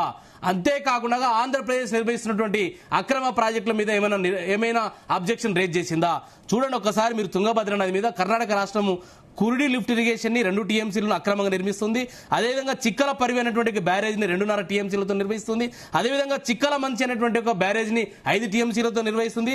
బెడ్డి వార్త అనే లింక్ కెనాల్ కూడా అది నిర్మిస్తా ఉంది. అదే కాకుండా నావరి రిజర్వాయర్ మీద ఆర్డీఎస్ పైన 35 టీఎంసీలతో అతి భారీ రిజర్వాయర్ నిర్మిస్తా ఉంది. మరి ఇవన్నీ కూడా తెలంగాణ ప్రాంతానికి ఒక మరణ శాసనం రాసే విధంగా తుంగభద్ర నది మీద అక్రమ ప్రాజెక్టులు కడతా ఉంది ఏది కర్ణాటక ప్రభుత్వం. అదే కాకుండా కృష్ణానది మీద ఆల్మట్టి డ్యామ్ ఎత్తు పెంపు వల్ల కూడా దాదాపుగా చాలా నష్టం జరిగేటువంటి అవకాశం ఉంది. KWT2 బ్రిజేష్ కుమార్ ట్రిబ్యునల్ ఇంకా తీర్పు రాలేదు, పెండింగ్ ఉన్నా కూడా దాదాపు 135 TMCల వినియోగం తీసుకోవడం కోసం అదేదైతే ఆల్మట్టి డ్యామ్ ని ఎత్తు పెంపడం కోసం కర్ణాటక రాష్ట్రం అక్కడ అక్రమ ప్రాజెక్టు నిర్మిస్తా ఉంది. దాని మీద తెలంగాణ ప్రభుత్వం రేవంత్ రెడ్డి గారు అబ్జెక్షన్ రేజ్ చేయలేదు. ఎందుకంటే అక్కడ కాంగ్రెస్ ప్రభుత్వమే ఉన్నది, ఇక్కడ కాంగ్రెస్ ప్రభుత్వమే ఉన్నది. అక్కడ సహకారం చేస్తా ఉంది, తెలంగాణకు తీరని నష్టం చేస్తుంది కాంగ్రెస్ ప్రభుత్వం. అదే కాకుండా అప్పర్ కృష్ణ స్టేజ్ 3 ప్రాజెక్టు సంబంధించింది అప్పర్ భద్రా ప్రాజెక్టు కావచ్చు, దాదాపు 29.90 TMCల నీటి వినియోగం చేసే విధంగా అక్రమంగా ప్రాజెక్టు నిర్మిస్తా ఉంది. అదే కాకుండా ఏపీ ప్రభుత్వము కేసీ కెనాల్ సుంకేసుల 39 TMCల ద్వారా అక్కడ తీసుకెళ్తా ఉంది నీళ్ళ తుంగభద్ర మీద. RDS రైట్ కెనాల్ నిర్మిస్తా ఉంది. అధికారంలో ఉన్నప్పుడు ఏం చేశారు? మేము అనేక పోరాటాలు చేశాం, అనేక జగన్మోహన్ రెడ్డి మీకు మిత్రత్వం కేంద్ర ప్రభుత్వం దగ్గర ఎన్నిసార్లు ఈ సమస్య మీద పంచాయతీ పెట్టినా అపెక్స్ కౌన్సిల్ లో ముఖ్యమంత్రి కేసీఆర్ గారు ఆ రోజు ప్రస్తావించిన 299 TMCలకు ఒప్పుకున్నాడు. తాత్కాలిక ఒక్క 1 year మాత్రమే. భరత్ గారు, నేను ఛాలెంజ్ చేస్తున్నా, జీ తెలుగు ఛానల్ నుంచి ఛాలెంజ్ చేస్తున్నా, రేవంత్ రెడ్డి గారు ముఖ్యమంత్రిగా, ఉత్తమ్ కుమార్ రెడ్డి గారు భార్య నీటిపారుదల శాఖ మంత్రిగా ఉన్నప్పుడు కూడా ఇదే ట్రిబ్యునల్ కు రాసి ఇచ్చింది 290. ఎందుకంటే మనకు ఉమ్మడి పాలు గత పాలు 75 సంవత్సరాలు 1 year అయితే ఎందుకు కంటిన్యూ చేశారు? 1 year కోసం అన్న అగ్రిమెంట్ 10 ఏళ్ళకి నేనేమంటున్నా, తెలంగాణ ప్రాంతంలో కాంగ్రెస్ పార్టీ తెలుగుదేశం పార్టీ పాలించింది కాబట్టి ఆంధ్రప్రదేశ్ ని, వారు తెలంగాణ ప్రాంతానికి ఉమ్మడి మహబూబ్నగర్ జిల్లాలకు తీవ్రని ద్రోహం చేసిండ్రు కాబట్టి అక్కడ వాడుకునేటువంటి కెపాసిటీ నిర్మించలేదు, రిజర్వాయర్ నిర్మించలేదు. కాబట్టి ఈ ఒక్క 1 year కి తాత్కాలిక ఒప్పందం జరగడం జరిగింది తప్ప అది శాశ్వత కాదు. దాని మీదనే మేము సుప్రీంకోర్టుకు వెళ్ళడం జరిగింది, అదే ట్రిబ్యునల్ వేయించడం జరిగింది. దాని మీద వాదనలు కూడా పూర్తయినాయి. ఇప్పుడు ఎందుకు కేంద్ర ప్రభుత్వము Brijesh Kumar tribunal KWT2 tribunal తీర్పుని ఎందుకు తీర్పు ఇవ్వడం లేదు? తెలంగాణకు రైట్ఫుల్ షేర్ రావాల్సినటువంటి దాదాపుగా 750 TMCల దగ్గర రావాలి మన రాష్ట్రానికి, తెలంగాణ ప్రాంతానికి. దాని మీద ఎందుకు పేచి పెడతా ఉంది బీజేపీ? సమాధానం చెప్పాలి. ముఖ్యంగా చూడండి భరత్ గారు, చంద్రబాబు నాయుడు గారు ఆడిస్తున్నటువంటి ఒక ఆటలో ఈ తెలంగాణ ప్రాంతం మరొకసారి బలి కాబోతా ఉంది. గతంలో వారు ముఖ్యమంత్రి ఉన్నప్పుడు కూడా ఇదే తుంగభద్ర మీద, ఇదే కృష్ణానది మీద అక్రమ ప్రాజెక్టులు తీసుకెళ్లి సీమాంధ్రకు న్యాయం చేశారు తప్ప తెలంగాణకు ఎండగట్టారు. తెలంగాణని ఎడారిగా చేసిండు. మహబూబ్నగర్ జిల్లాని వలసల జిల్లాగా కావడానికి ఈ తెలుగుదేశం కాంగ్రెస్ పార్టీల పాలనలనే. ముఖ్యంగా ఇప్పుడు మీరు ఒక మేజర్ కుట్ర చూడండి, మీరు చూడండి చంద్రబాబు నాయుడు గారు ఏ రకంగా కుట్ర చేస్తున్నారు అంటే, ఇక్కడ తుంగభద్ర కృష్ణానది మీద ఈ రకంగా చెరబట్టిండు. ఇప్పుడు గోదావరి మీద మనకు రావాల్సిన తెలంగాణ రైతాంగానికి రావాల్సినటువంటి నీటిని కూడా రానియకుండా పోలవరం కుడి కాలం నుంచి ఎక్కడ ఒక 81,000 కోట్ల రూపాయలతో ఒక రూపకల్పనకి ప్రతిపాదన చేశారు. దాని మీద బీఆర్ఎస్ పార్టీ మాజీ మంత్రి హరీష్ రావు గారు అబ్జెక్షన్ రేజ్ చేశారు. చాలా తీవ్రమైనటువంటి ఒత్తిడి తీసుకొస్తుంది, ఇది ఏదో జరుగుతా ఉందని చెప్పేసి బనకచెర్లని ఎన్నికబట్టేశారు. దాని తర్వాత ఆ బనకచెర్ల పేరు మార్చేసి పోలవరము నల్లమల సాగర్ పేరుని తీసుకొచ్చారు. దాని మీద కూడా బీఆర్ఎస్ పార్టీ తీవ్రమైనటువంటి ఒత్తిడి తీసుకొచ్చింది ప్రభుత్వం మీద, 2 ప్రభుత్వాల మీద. అది కాకుండా ఇప్పుడు కొత్తగా నాటకం తెలుస్తున్నాడు. ఏది నదీ జలాల, ఏది అంతర్రాష్ట్ర నదీ జలాలని ఏది మనం షేర్ చేసుకోవడం కోసం, ఏది నదుల అనుసంధానం చేయాలన్నటువంటి ఒక అక్కసతో కుట్రతో ఆ పేరు మీద చంద్రబాబు నాయుడు గారు మరొకసారి కావేరి గోదావరి కావేరి నదుల అనుసంధానంతో కేంద్ర ప్రభుత్వం ఈ ప్రాజెక్టును చేపడతట్టు, తద్వారా ఇది ఏంది ఇప్పుడు నల్లమల సాగర్ నుంచి అక్కడికి కావేరికి వెళ్లేటట్టు ఈ రకమైనటువంటి ఒక కుట్రతో 200 TMCల నీటిని తెలంగాణ రైతులకు కొట్టేటట్టు చంద్రబాబు నాయుడు గారు కుట్ర చేస్తున్నారు. దాని మీద రేవంత్ రెడ్డి గారు ఎందుకు అబ్జెక్షన్ రేజ్ చేయరు? దాని మీద ఎందుకు మాట్లాడరు? అంటే నిన్న మీరు ఏం సాధించారండి? అంటే కృష్ణానది మీద, తుంగభద్ర మీద కర్ణాటక, ఆంధ్రప్రదేశ్ రాష్ట్రాలు అక్రమ ప్రాజెక్టులు కడతా ఉన్నాయి కాబట్టి దాని మీద మీరు ప్రశ్నించలేదు కాబట్టి దాని మీద సంబరాలు చేస్తారా? ఇంకొకటి ఆర్డీఎస్ తుంగభద్ర నది మీద 33 గేట్లను పెట్టారండి. 75 సంవత్సరాలుగా అదే గేట్ల నుంచి నీళ్లు వస్తా ఉన్నాయి. 5 TMCలు కూడా దాటడం లేదు. మరి 75 సంవత్సరాలుగా పారన నీరు ఈ రోజు నిన్న 33 గేట్లు కొత్త గేట్లు పెడితే తెలంగాణకి ఎట్లా నీళ్లు వస్తాయండి? తెలంగాణకు ఏ రకంగా నీళ్ళు వస్తాయి? నేను పాలమూరు బిడ్డని చెప్పుకున్నటువంటి రేవంత్ రెడ్డి గారు ఇదే పాలమూరు జిల్లాకు మరణ శాసనం రాస్తా ఉన్నాడు. ఇది తెలంగాణ నీటి ప్రయోజనాలను పనంగా పెడతా ఉన్నాడు. ఈ రోజు కబలించుకోలే ప్రయత్నం చేస్తుంది, కుట్ర చేస్తుంది. అక్కడ కర్ణాటక రాష్ట్రం కావచ్చు, ఇక్కడ ఆంధ్రప్రదేశ్ రాష్ట్రం కావచ్చు. దీని మీద ఎందుకు ప్రశ్నించావు రేవంత్ రెడ్డి గారని మాట్లాడుతున్నాం. నేనేం ఒకటి భరత్ గారు, ఇప్పుడు ఎంటైర్ ఉమ్మడి పాలమూరు జిల్లాలో ఇప్పుడు వారు ఏమంటారు, కేంద్ర ప్రభుత్వము అక్కడ పాలమూరు రంగారెడ్డి జిల్లా లిఫ్ట్ ఇరిగేషన్ ని దాదాపుగా 90% పూర్తి చేసిండ్రు కేసీఆర్ గారు. ఇప్పుడు రేవంత్ రెడ్డి గారు కేంద్ర ప్రభుత్వం ఏం చెప్తా ఉంది, మీరు ఏది బనకచర్ల నల్లమల సాగర్కి ఒప్పుకోండి, పోలవరం నల్లమల సాగర్కి ఒప్పుకోండి, మీకు ఇక్కడ వీళ్ళు పాలమూరు రంగారెడ్డికి వీళ్ళు ఒప్పుకుంటారు. వాళ్ళెవరండి ఒప్పుకోవడానికి? బీజేపీ ఎవరు, చంద్రబాబు నాయుడు గారు ఎవరండి? తెలంగాణకు రావాల్సినటువంటి రైట్ఫుల్ షేర్ నీటిని ఏది బ్రిజేష్ కుమార్ ట్రిబ్యునల్ తీర్పునిస్తే ఆ తీర్పును అమలు చేస్తే రైట్ఫుల్ షేర్ గా రావడం కోసమే మా యొక్క పాలమూరు రంగారెడ్డి లిఫ్ట్ ఇరిగేషన్ ని కేసీఆర్ గారు రూపకల్పన చేసి నిర్మించారు. ఎవరో భిక్షతోనో, ఎవరో దయదాక్షిణ్యాలతోనో, ఎవరో ఎన్ఓసీస్తోనో తెలంగాణ కావచ్చు, పాలమూరు కావచ్చు నీళ్లు వస్తాయని వీళ్ళు అనుకుంటే మాత్రం ఇది భ్రమనే. ఇంకా మీకు ఎక్కువ టైం లేదు రేవంత్ రెడ్డి గారు. 1.5 year తర్వాత మళ్ళీ కేసీఆర్ గారు రాబోతా ఉన్నారు. 3-0 కేసీఆర్ రాబోతా ఉన్నారు. ఏ రకంగా కేంద్రం మెడలు ఉంచాలి, ఏ రకంగా చంద్రబాబు నాయుడు మెడలు ఉంచి పాలమూరు జిల్లాని శస్యశ్యామలం చేసుకోవాలో అది కేసీఆర్ గారికి తెలుసు. గతంలో పెండింగ్ ప్రాజెక్టులు చేసినటువంటి కాంగ్రెస్ టీడీపీ ప్రభుత్వాలు రన్నింగ్ ప్రాజెక్టులు చేసిండండి కేసీఆర్ గారు. దాదాపుగా 6.5 లక్షల ఎకరాలకు కొత్తగా ఆయకట్టుకి పారించండి కేసీఆర్ గారు. అది చాలక 12 లక్షల ఎకరాలకు పాలమూరు రంగారెడ్డి లిఫ్ట్ ఇరిగేషన్ కూడా తీసుకొచ్చిండు కేసీఆర్ గారు. ఈ రకంగా కేసీఆర్ గారు పాలమూరు వలసలని రివర్స్ మైగ్రేషన్ తీసుకొచ్చిండు కేసీఆర్ గారు. మళ్ళీ వలసలు వెళ్లే విధంగా కేసీఆర్ రేవంత్ రెడ్డి గారు వచ్చిన వలసలు వెళ్తా ఉన్నారు కదా, వలసలు పోతా ఉన్నారు కదా.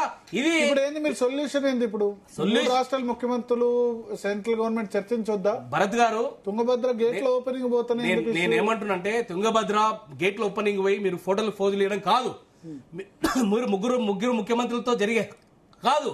దానికి అంతర్రాష్ట్ర నదీ వివాదాల చట్టం ఉంది, 1956 యాక్ట్ ఉంది. ఆ చట్టం ప్రకారం సెక్షన్ 3 ఉంది, దాన్ని అమలు చేయమనండి.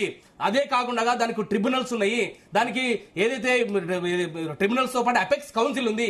దీంట్లో నిర్ణయాలు జరగాలి. కానీ వాళ్ళు ఏదో చంద్రబాబు నాయుడు గారు శిష్యుడు రేవంత్ రెడ్డి గారు, అక్కడ వాళ్ళ పార్ట్నర్ అయినటువంటి సిఆర్ పాటిల్ గారు, ఇక్కడ వాళ్ళ ఫ్రెండ్ అయినటువంటి డికే శివకుమార్ గారు, మీరు ఎందుకంటే ఇప్పుడు భరత్ గారు కర్ణాటకలో అక్రమ ప్రాజెక్టులకు రేవంత్ రెడ్డి గారు తల ఊపుతున్నారు, చంద్రబాబు నాయుడు గారు అక్రమ ప్రాజెక్టులకు తల ఊపుతున్నారు.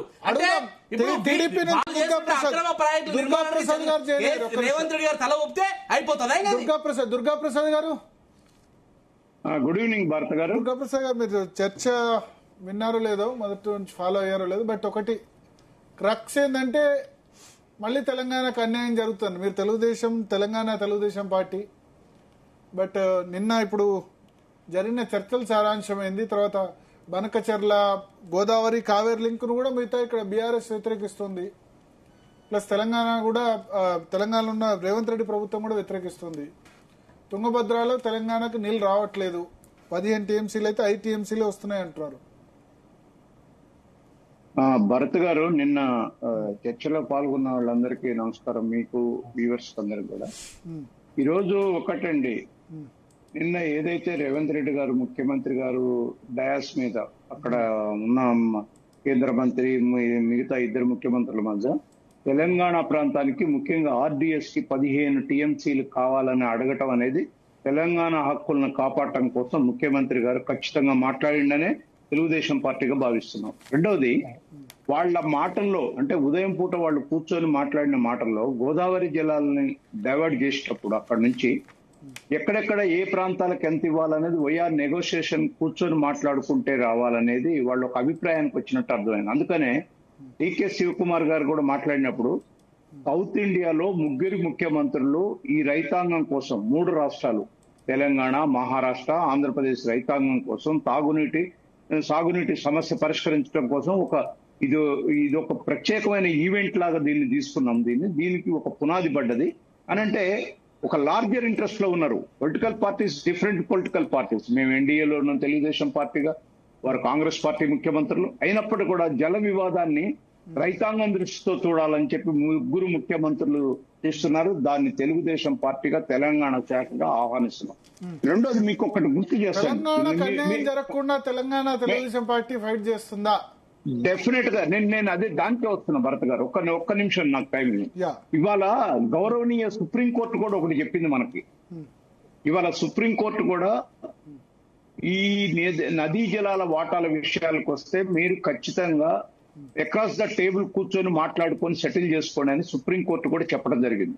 అవతల పక్క రాష్ట్ర ముఖ్యమంత్రి 2 రాష్ట్రాలకు దగ్గర 9 ఏళ్లు ముఖ్యమంత్రిగా చేసిన చంద్రబాబు నాయుడు గారు కూడా 2 ప్రాంతాలకు నష్టం జరిగే విధంగా కాదు.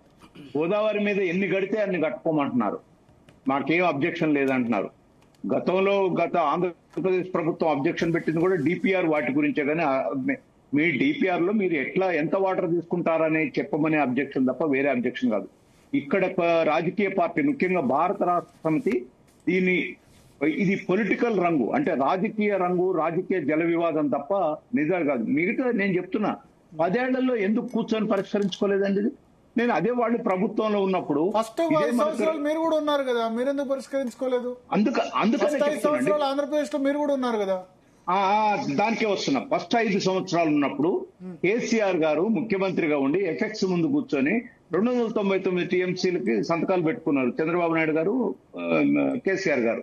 నేను తర్వాత 5 ఏళ్ల తర్వాత అసలు ఏం జరిగింది అదే కంటిన్యూ చేశారు. మళ్ళా నేనేమంటున్నానంటే మీరు కాళేశ్వరం కట్టుకునేటప్పుడు అక్కడ వాళ్ళు ఏమైనా అబ్జెక్షన్ పెట్టకుండా ఉండటానికి, అక్కడ ఏదైతే మన పట్టిసీమ కట్టుకోవడానికి మాకు 35 టీఎంసీలు అని పెట్టుకుని వయా మీడియాగా మాట్లాడుకొని సెట్ చేసుకుని, నేను అదే అంటున్నా.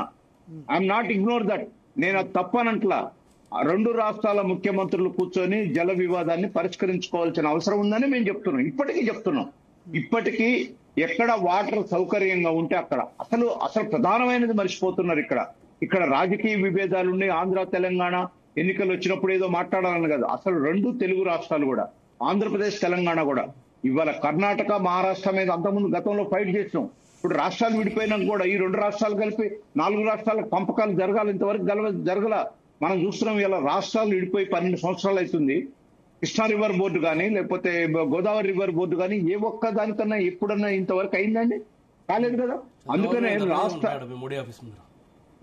మీరు చేస్తున్నారు కదా, మీరు రాజకీయం చేస్తున్నారు. నిన్న వాళ్ళు అది కాదండి, నిన్న అక్కడ తుంగభద్రలో జరిగిన దాన్ని ఎందుకు బీఆర్ఎస్ పార్టీ ఆహ్వానించట్లేదండి? అరే మంచి కూర్చొని చేసుకుందాం, తెలంగాణ ప్రాంతానికి కావాలంటే ఇద్దాం, ఆంధ్రాకి ఇద్దాం, కర్ణాటకకి ఇద్దాం, కర్ణాటక కొంత తగ్గించుకుంటామని కూడా డీకే శివకుమార్ చెప్పిన తర్వాత కూడా మీరు ఇంకా రాజకీయ వాదం చేస్తారండి.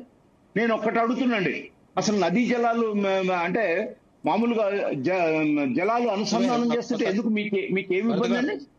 గోదావరి జలాలని మీకు అనుసంధానం చేస్తుంటే మీకేమి ఇబ్బంది? మీరు కూడా ప్లాన్ వేశారు కదా, మీరు కూడా రాయలసీమ ఇదైపోతుంది, రాయలసీమ ఖచ్చితంగా నీళ్లు కావాలంటే గోదావరి జలాలే కావాలా? Jaganmohan Reddy floor of the house చెప్పిండు కదా, మ్యాగ్నెటిక్ మనకున్నటువంటి కేసీఆర్ గారు ఒప్పుకున్నారు వాళ్ళ భూభాగంలో నుంచి మనకు నీళ్లు ఇవ్వటానికి అని చెప్పి.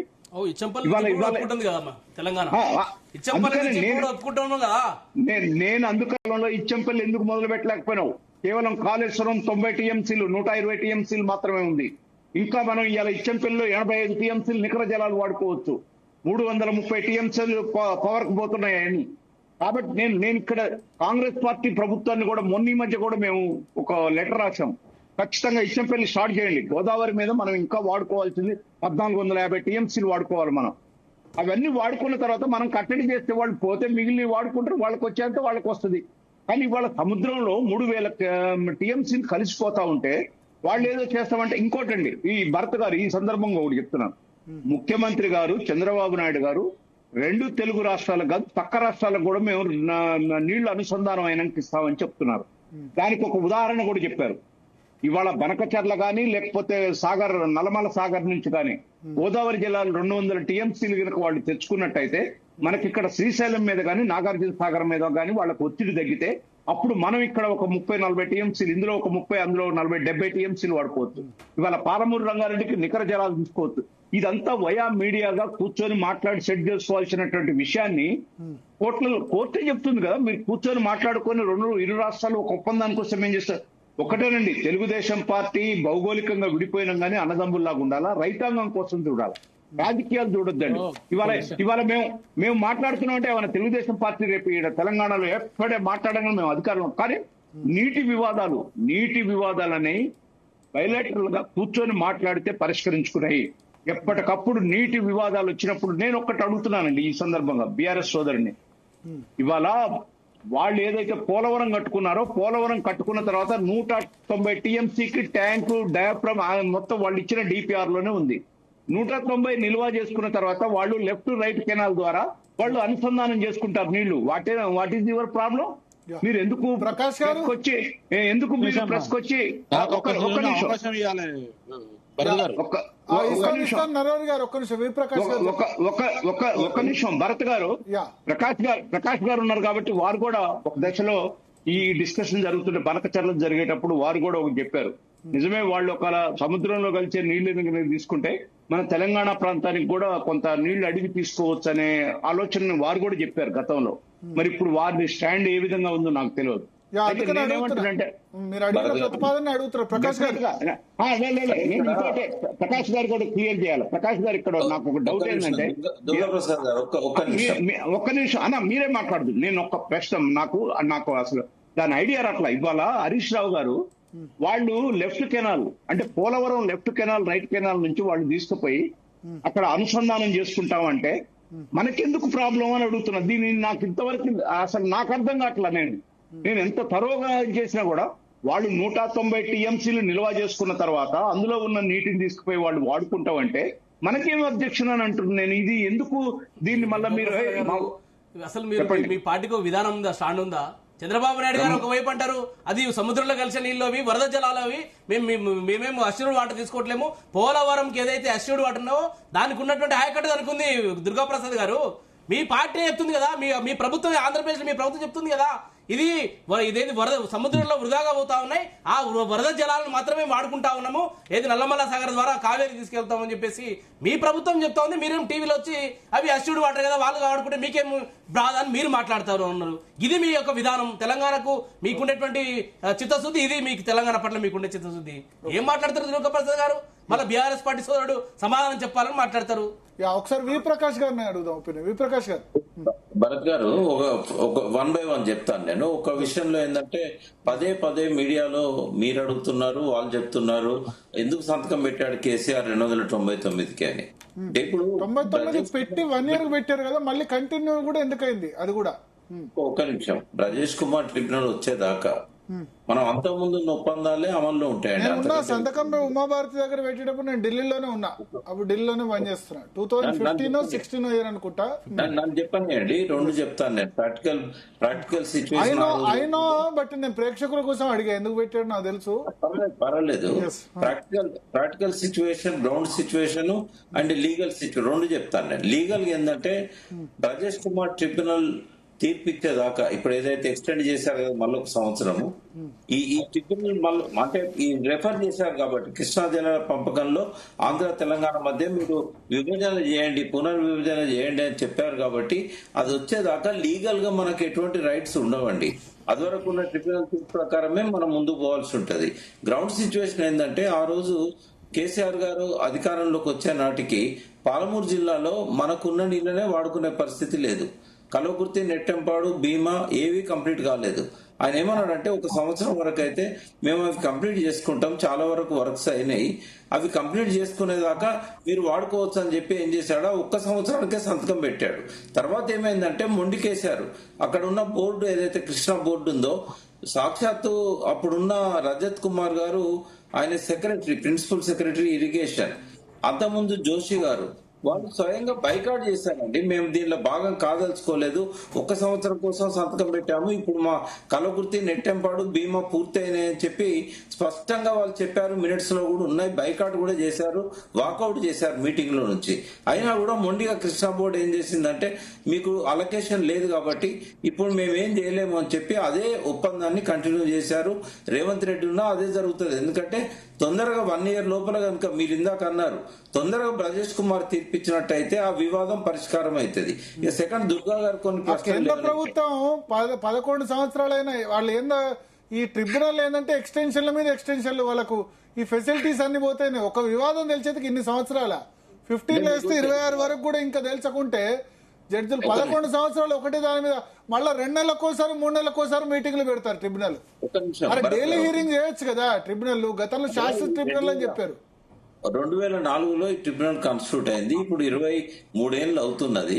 మన అంటే అది ఆ తుది తీర్పు ఇచ్చిన తర్వాత మళ్ళీ ఇప్పుడు ఓన్లీ తెలంగాణ ఆంధ్ర మధ్య అని డిసైడ్ అని 2015లో వేశారు కదా, అది నేను చెప్తున్నా. 2015లో వేయలేదండి, నేను చెప్తానండి మీకు. ఇది సెక్షన్ 3 కింద కేసీఆర్ గారు ముఖ్యమంత్రిగా దరఖాస్తు పెట్టారు. అది వేరు ఇది వేరు. బ్రజేష్ కుమార్ ఇదివరకు ఇచ్చిన తీర్పులు స్టే చేయడం ఏదైతే ఉన్నదో అదొక పాయింట్. ఆ స్టే చేయడం వల్ల ఏమైందంటే ఆ తీర్పు ఇంప్లిమెంట్ లోకి రాలేదు. అప్పుడు అందులో రాజోలి బండ డైవర్షన్ స్కీమ్, రైట్ కెనాల్ కూడా 4 TMC ఉంది, తెలుగు గంగ కూడా 25 TMCలు ఉన్నాయి. బట్ అది అమల్లోకి రాలేదు, ఎందుకంటే రాష్ట్ర విభజన జరిగింది కాబట్టి దాన్ని హోల్డ్ లో పెట్టారు. పెట్టేమని చేశారంటే సెక్షన్ 3 కింద కేసీఆర్ మాకు అన్యాయం జరిగింది కాబట్టి పునర్విభజన చేయమని అంటే అప్పుడున్న మన మేడం ఉండేది ఇరిగేషన్ మినిస్టర్, ఆమె ఎట్టి పరిస్థితుల్లో దాన్ని ముందుకు పోనీయలేదు. మధ్యప్రదేశ్ మీరు ఇంటికి తీసుకొచ్చారు కేసీఆర్ ఇంటికి, ఆ పేరు మర్చిపోయినట్టు. అయితే ఉమాభారతి గారు కేసీఆర్ గారి ఇంటికి కూడా వచ్చారు. వేణు ఆమె నెంబర్ తీసుకొని వచ్చారు ఆ రోజుల్లో. అయినా కూడా ఆమె దాన్ని పట్టించుకోకపోతే 1 year దాకా చూసి సుప్రీంకోర్టులో వేశారు. అయితే వీళ్ళు అపెక్స్ కమిటీ మీటింగ్ లో 2019లో చంద్రబాబు నాయుడు కేసీఆర్ గారి మధ్య 2016లో జరిగినప్పుడు ఆ చర్చ ప్రస్తావనకు వచ్చింది. మళ్ళీ వైఎస్ జగన్ ముఖ్యమంత్రి అయినాక మరోసారి అపెక్స్ కమిటీ మీటింగ్ లో దీన్ని మీరు కోర్టులో సుప్రీంకోర్టులో ఛాలెంజ్ చేస్తే నేనేం చేయాలని చెప్పి షెకావత్ గారు చేతులు ఎత్తేశారు. ఆయన ఇచ్చిన అర్థం ఏంటంటే మీరు విత్డ్రా చేసుకోండి, అప్పుడు నేను పట్టించుకుంటాను అంటే విత్డ్రా చేసుకోవడానికి ఒక 1.5 year పట్టింది. ఎందుకంటే మనం అప్లికేషన్ పెట్టుకున్నా కూడా సుప్రీంకోర్టు చాలా డిలే చేసింది దాన్ని అప్రూవ్ చేయడానికి. తర్వాత 23లో రెఫర్ చేశారండి. కేసీఆర్ గారు ఇంకా కొద్ది రోజుల్లో దిగిపోతారనగా బ్రజేష్ కుమార్ కు రెఫర్ చేశారు. బ్రజేష్ కుమార్ దగ్గర ఏమవుతుందంటే డెఫినెట్ గా ఆయన చాలా ఓల్డ్ ఏజ్ అయిపోయాడు. ఇప్పుడు ఇవాళ ఆర్గ్యుమెంట్ చేసినాక మళ్ళీ దాని మీద వాళ్ళు ఆ పరిశోధన చేయడానికి ఆయన కొద్దిగా విశ్రాంతిని ఇవ్వడానికి ఏం చేస్తున్నారు, 2 నెలలు 3 నెలలు మళ్ళీ గ్యాప్ తీసుకుంటున్నారు. సరే ఏది ఏమైనా కంక్లూజన్ కి వస్తున్నది. ఈ 1 year లోపల తీర్పు వస్తుంది. ఆ తీర్పు వచ్చిన తర్వాత ఈ ఇష్యూస్ చాలా వరకు రిజాల్వ్ అవుతాయని నేను అనుకుంటున్నా. సెకండ్ పాయింట్ దుర్గా గారు అన్నట్టు బనకచెర్ల విషయంలో గానీ పోలవరం విషయంలో గానీ పోయే నీళ్ల మీద మాకేం హక్కు ఉండదండి. వెళ్ళిపోయే నీళ్లు పోతుంటాయి, కానీ మా హక్కులు ఎక్కడ పోతున్నాయంటే మాకు నీళ్లు ఎట్లా పోతాయండి, వాటిని మేము ఆపలేం, కానీ హక్కులు పోతున్నాయి అనేది. ఇప్పుడు రైపేరియన్ రైట్స్ అని ఒక సిద్ధాంతం ఉంది దుర్గా గారు. ఇది హెల్సింకిలో 1968లో ప్రపంచ దేశాలన్నీ కలిసి ఒక ఒప్పందం చేసుకున్నాయి. ఎవరు ముందు నీళ్లను వాడుకుంటే వాళ్ళకు ఫస్ట్ రైట్ ఉంటది. అందుకే కృష్ణా బ్యారేజ్, ప్రకాశం బ్యారేజ్ కింద ఈ 2 గోదావరి నది అండ్ రాజమండ్రి బ్యారేజ్ కింద ఈ 2 నదుల మీద మొట్టమొదటి ప్రాజెక్టులు ఇవే కాబట్టి అర్ధర్ కాటన్ కట్టారు కాబట్టి ఫస్ట్ రైట్ ఈ 2 బ్యారేజ్ల కింద ఆయకట్టుకి ఇచ్చారు. ఇప్పుడు పోలవరానికి నీళ్లు వస్తాయి, దాని గురించి ఎటువంటి ప్రాబ్లం లేదు మాకు. కానీ పోలవరం నుంచి ఎక్సెస్ వాటర్ మీరు తీసుకుపోయినట్టయితే ఫస్ట్ రైట్ బనకచెర్లకు వస్తుంది. బనకచెర్ల ఫస్ట్ రైట్ రావద్దు అనుకుంటే చంద్రబాబు నాయుడు గారు ఏం చేయాలంటే అడ్డుపెట్టిన ఈ అప్లికేషన్లన్నీ వెనక్కి తీసుకోవాలి. ఇక్కడ వారదా ప్రాజెక్టు గానీ, కాళేశ్వరం మీద 3 TMC ప్రాజెక్టు కానీ, ఒక నిమిషం, ఇవన్నీ కూడా ఏవైతే ఆయన ఆబ్జెక్షన్ రేజ్ చేశాడో పాలమూరు రంగారెడ్డి మీద కానీ ఇవి విత్డ్రా చేసుకున్నారనుకోండి, ఆయన బనకచెర్లకే తీసుకుపోనేయండి, విశాఖపట్నమే తీసుకుపోనేయండి, పోలవరం మా సమ్మక్క బ్యారేజ్ తర్వాత కింద ఉన్న సీతారామ ఈ 2 బ్యారేజీలు దాటిన తర్వాత భద్రాచలం దగ్గర పోయిన నీళ్లను మేమేం చేసుకోలేం, మేము వాడుకోలేము. కాబట్టి మా హక్కులు పోతున్నాయి తప్ప నీళ్లు మాకేమీ ఇబ్బంది లేదు. హక్కులు పోవద్దు అనేది అంతే. ఎందుకంటే హక్కులు పోతే ఏమైందంటే రేపు నీళ్లు తక్కువ వచ్చినప్పుడు ముందు ఒకసారి చరణ్ కౌశిక్ గారిని అడుగుదాం సార్. కాంగ్రెస్ పార్టీ నుంచి జాయిన్ అయ్యారు. చరణ్ కౌశిక్ గారు, సో నిన్న రేవంత్ రెడ్డి వెళ్లారు. సరే, వెళ్ళిన దాని సంగతి ఇక్కడ మనం మీరు ఇంతకుముందు చర్చలో జాయిన్ కాకముందు బీఆర్ఎస్ నుంచి చాలా తీవ్ర ఆబ్జెక్షన్ వ్యక్తమవుతుంది. ఈ గవర్నమెంట్ వచ్చిన తర్వాత అసలు ఇంట్రెస్ట్ చంద్రబాబుకు తొత్తుగా పనిచేస్తున్నారని వాళ్ళు అంటారు బీఆర్ఎస్ వాళ్ళు. సార్ నిన్న తుంగభద్ర రెండిట్లో నిన్న తుంగభద్రకు సంబంధించి చాలా స్పష్టంగా 3 రాష్ట్రాల ముఖ్యమంత్రులు కలిసిర్రు. ఆ సభలోనే చాలా స్పష్టంగా ముఖ్యమంత్రి గారు మాట్లాడారు. మాకు రావాల్సింది 15.9 TMCలు, ఇప్పుడు మాకు వస్తున్నది 5 నుంచి 6 TMCలు మాత్రమే వస్తా ఉన్నాయి. కాబట్టి మాకు 15.9 TMC రావాలని చెప్పేసి ముఖ్యమంత్రి గారు 3 ముఖ్యమంత్రుల సమక్షంలో, అదే కాకుండా సిఆర్ పాటిల్ కేంద్ర జలవనరుల శాఖ మంత్రి సమక్షంలో చాలా స్పష్టంగా ముఖ్యమంత్రి గారు తెలంగాణకు జరుగుతున్నటువంటి అన్యాయం మీద చాలా స్పష్టంగా మాట్లాడారు. కానీ దానికి హరీష్ రావు గారు తెలంగాణకు సంబంధించి అన్యాయం విషయంలో కేంద్రం ఏం చెప్పింది, నిన్న ముఖ్యమంత్రి గారు కలిసి ముఖ్యమంత్రి ముగ్గురు అక్కడ ఏం మాట్లాడుకుని చెప్తా ఉన్నారు. నిన్న చాలా స్పష్టం ముఖ్యమంత్రి గారే మాట్లాడారు, తెలంగాణ రావాల్సింది ఇది, ఇప్పుడు వస్తున్నది ఇది, కాబట్టి తెలంగాణ హక్కుల విషయంలో ఎక్కడ కూడా మేము రాజీ పడమని చెప్పేసి చాలా స్పష్టంగా ప్రకటించారు. అదే కాకుండా కేంద్ర ప్రభుత్వం కూడా 3 నెలలలోపు రిపోర్ట్ ఇవ్వాలని చెప్పేసి అపెక్స్ కమిటీ కావచ్చు, కేఆర్ఎంబి కావచ్చు, జిఆర్ఎంబి కావచ్చు, ఇరు రాష్ట్రాలకు సంబంధించిన ఇరిగేషన్ శాఖ సంబంధించిన ప్రిన్సిపల్ సెక్రటరీల ఆధ్వర్యంలో కావచ్చు, కేంద్ర జలవనరులకు సంబంధించిన సభ్యులను చేర్చి రిపోర్ట్ ఇవ్వాలి. తెలంగాణ సంబంధించిన గోదావరి కావచ్చు, కృష్ణా జలాలకు సంబంధించి రిపోర్ట్ ఇవ్వాలని చెప్పి కేంద్ర ప్రభుత్వం కూడా కమిటీ కాన్స్టిట్యూట్ చేసింది. ఆ కమిటీ రిపోర్ట్ ఇప్పటివరకు రాలేదు. అదే కాకుండా సార్ ఇప్పుడు 299 టీఎంసీలకు ఒప్పుకుంది మేమైతే కాదు, మీరే ఒప్పుకున్నారు. అదే కాకుండా పరిహార ప్రాంతం తెలంగాణ ఉన్నది 68 పాయింట్ చేంజ్ ఉన్నది, కానీ మీరు 299 టీఎంసీలో ఒప్పుకున్నారు. తెలంగాణ సంబంధించి 34% మాత్రమే కృష్ణా జలాల్లో తెలంగాణకు దక్కుతున్న వాటా. కానీ కాంగ్రెస్ ప్రభుత్వం ఇక్కడ కోర్టులో ఉన్నటువంటి వాదనల విషయంలో కావచ్చు, పరిహారక ప్రాంతం 68.5% ఉంది కాబట్టి ఖచ్చితంగా ఆ ప్రకారం మాకు ఇవ్వాలని చెప్పి కాంగ్రెస్ పార్టీ కోర్టులలో పోరాటం చేస్తూ ఉంది. కేంద్ర ప్రభుత్వం ముందు కూడా చాలా సందర్భాల్లో ఇరిగేషన్ శాఖ మంత్రి గారు కావచ్చు, ముఖ్యమంత్రిగా చాలా సందర్భాలు వివరించిన పరిస్థితి మనం చూసినాం. అదే కాకుండా గోదావరి జలాలకు సంబంధించి సార్ 900 పైచిలకు తెలంగాణకు రావాల్సి ఉన్నది కాబట్టి గోదావరి జలాలకు సంబంధించి కూడా తెలంగాణకు వాటా దక్కాలని చెప్పి కాంగ్రెస్ పార్టీ పోరాటం చేస్తూ ఉంది. పట్టిసీమ కట్టినప్పుడు నిండు అసెంబ్లీలో ప్రశంసించింది మీరే, మిగులు జలాలను వాడుకోని చెప్పింది మీరే. మీ ఆయనలో పోతిరెడ్డిపాడు పొక్క పెరిగిన మాట వాస్తవం. రాయలసీమను రత్నాల సీమ చేసుకోని చెప్పేసి రోజమ్మ దగ్గర రాగి సంకటి తిని రాయలసీమ వాడుకోని చెప్పింది కూడా మీరే. అదే కాకుండా పాలమూరు రంగారెడ్డి జాతీయ హోదా ఎందుకు దక్కలేదు కేంద్రం చాలా స్పష్టంగా ప్రకటించింది, ఎందుకంటే తాగునీటి అవసరాల కోసం మేము రాయలసీమ వాటరు ఎక్కడి రైతులైనా రైతులే, రాయలసీమలో కూడా రైతులు బాగుపడాలి, తెలంగాణలో కూడా బాగుపడాలి. గోదావరి వాటర్ మనం చెప్పినట్టు వాడుకుందామని వాళ్ళు ఒకటి ప్రపోజ్ చేసింది బీఆర్ఎస్. అదే సార్ ఇక్కడ బీఆర్ఎస్ నాగార్జున సాగర్ నుంచి ప్రపోజ్ చేసినట్టుంది. ప్రపోజ్ చేస్తే వాళ్ళు ఒప్పుకోలేదు జగన్మోహన్ రెడ్డి, అది మెటీరియలైజ్ కాలేదు. అదే సార్ ఇప్పుడు పోతిరెడ్డిపాడు పొక్క నాయి నరసింహారెడ్డి గారు కడప ఇన్ఛార్జిగా ఉన్నప్పుడే ఆ పొక్క పెరిగింది. ఆనాడు కాంగ్రెస్ ప్రభుత్వంలో టీఆర్ఎస్ పార్టీ భాగస్వాములు ఉన్నారు. తర్వాత 2014 సమైక్య రాష్ట్రాలు కూడా అంత అన్యాయం తెలంగాణ రాష్ట్రానికి జరగలేదు. కేసీఆర్ ముఖ్యమంత్రి అయిన తర్వాత పోతిరెడ్డిపాడ పొక్క ఏ విధంగా పెరిగిందో చూసిరు. పాలమూరు రంగారెడ్డి సంబంధించి సార్ సుప్రీంకోర్టు చెప్పింది ఏంటంటే మీ తాగునీటి అవసరాల కోసం ఈ ప్రాజెక్టు వాడుకోవడం చెప్తే వాళ్ళు జాతీయ హోదా ఇవ్వలేదు. అదేగా గ్రీన్ ట్రిబ్యునల్ అది కేసు ఉండడం మూలంగా మేము ఇస్తలేమని చెప్పి సిడబ్ల్యూసీ డిపిఆర్ అనుమతి ఇవ్వకుండా కేసీఆర్ ప్రభుత్వంలో వెనుక పంపిన మాట వాస్తవం. దాదాపు 27,000 కోట్ల రూపాయలు కేసీఆర్ ఖర్చు పెట్టిన ప్రాజెక్టు ఇప్పుడు ఉపయోగంలో లేని పరిస్థితి కూడా మనం చూస్తా ఉన్నాం. పాలమూరు రంగారెడ్డికి జాతీయ హోదా దక్కలేదు, సమ్మక్క సారక్కకు ఉపయోగం లేదంటే మీరు అనేది పాలమూరు రంగారెడ్డి. ఎస్ సార్, పాలమూరు రంగారెడ్డి అంటే మీరు కన్స్ట్రక్ట్ చేస్తున్నారు కదా ఇప్పుడు. ఎస్, మేము ఆల్రెడీ 9,000 కోట్ల రూపాయలు ఖర్చు పెట్టాము. ఆ ప్రాజెక్టు అంచనా 96,000 కోట్లకు పోతా ఉంది. అదే కాకుండా రాయలసీమ సంబంధించినటువంటి ఏదైతే శ్రీశైలం లెఫ్ట్ కెనాల్ దగ్గర తీసుకున్న వాటర్ తీసుకురావడంతో ప్రధానంగా ఇబ్బంది అవుతా ఉంది. కాబట్టి సమైక్య రాష్ట్రంలో జూరాల దగ్గర నుంచి పాలమూరు రంగారెడ్డికి ఆనాడు సంబంధించినటువంటి ఒప్పందాలు కూడా జరిగాయి. కాబట్టి దాన్ని ఒకసారి పరిశీలిస్తే ఏ విధంగా ఉంటుందని చెప్పేసి చాలా సందర్భాల్లో ముఖ్యమంత్రి గారు కావచ్చు, ఉత్తమ్ కుమార్ రెడ్డి గారు మాట్లాడిన పరిస్థితి మనం చూసినాం. అదే కాకుండా తెలంగాణ రాష్ట్ర ప్రయాణాల విషయంలో ఎట్టి పరిస్థితుల్లో రాజీ పడే ప్రసక్తే లేదని చెప్పి చాలా స్పష్టంగా కాంగ్రెస్ ప్రభుత్వం ప్రకటించింది. ఎందుకంటే పాకిస్తాన్ సంబంధించి కావచ్చు, ఇండియా సింధు జలాల ఒప్పందమే మనం ఇరు దేశాల మధ్య నీల ఒప్పందమే జరిగినప్పుడు ఇరు రాష్ట్రాలకు సంబంధించి కావచ్చు, సౌత్ ఇండియాకు సంబంధించిన తెలుగు రాష్ట్రాలకు సంబంధించి ఎట్టి పరిస్థితుల్లో ఒప్పందాలకు సంబంధించి అపెక్స్ కమిటీకి సంబంధించిన నిబంధనలు ఉన్నాయి, అదేగా విభజనకు సంబంధించినటువంటి నిబంధనలు ఉన్నాయి. కాబట్టి దాన్ని లోబడి ముందుకు పోవాలని ప్రభుత్వం భావించే సుప్రీంకోర్టులో సమర్థవంతం వాదనమిచ్చే ప్రయత్నం కేంద్ర ప్రభుత్వం దృష్టిలో కూడా చాలా సందర్భాల్లో రాష్ట్ర ప్రభుత్వం ప్రకటించిన మాట వాస్తవం. కాబట్టి దానిలో బాగా కాంగ్రెస్ ప్రభుత్వం ముందుకు పోతా ఉంది తప్ప ఇక్కడ ఏదో దీనిపై స్పష్టమైన ఇప్పటికే చాలా వివాదాలు వచ్చినాయి, చాలా సార్లు సంవత్సరాల నుంచి అవుతుంది కదా, ఇప్పుడు క్లారిటీ వచ్చే అవకాశం ఎప్పుడుంది మేడం? ఇక్కడ చాలా కమిటీ రిపోర్ట్ రావాల్సి, కేంద్ర ప్రభుత్వం కమిటీ కాన్స్టిట్యూట్ ఆ కమిటీ రిపోర్ట్ రావాలి. బచావ్ ట్రిబ్యునల్ సంబంధించి కావచ్చు, చాలా సంబంధించిన తీర్పు సుప్రీంకోర్టులో కేసులు పెండింగ్ ఉన్నాయి. కేఆర్ఎంబి జేఆర్ఎంబి సంబంధించినటువంటి ఉన్నాయి వివాదాలు. తర్వాత విభజన చట్టంలో దానికి సంబంధించినటువంటి అంశాలు కూడా చేర్చారు. కాబట్టి ఇవన్నీ ఇప్పుడు అదే కేఆర్ పాటిల్ కి సంబంధించి దేశవ్యాప్తంగా జల వివాదాలు పరిష్కరించే ప్రయత్నం వారు చేస్తా ఉన్నారు.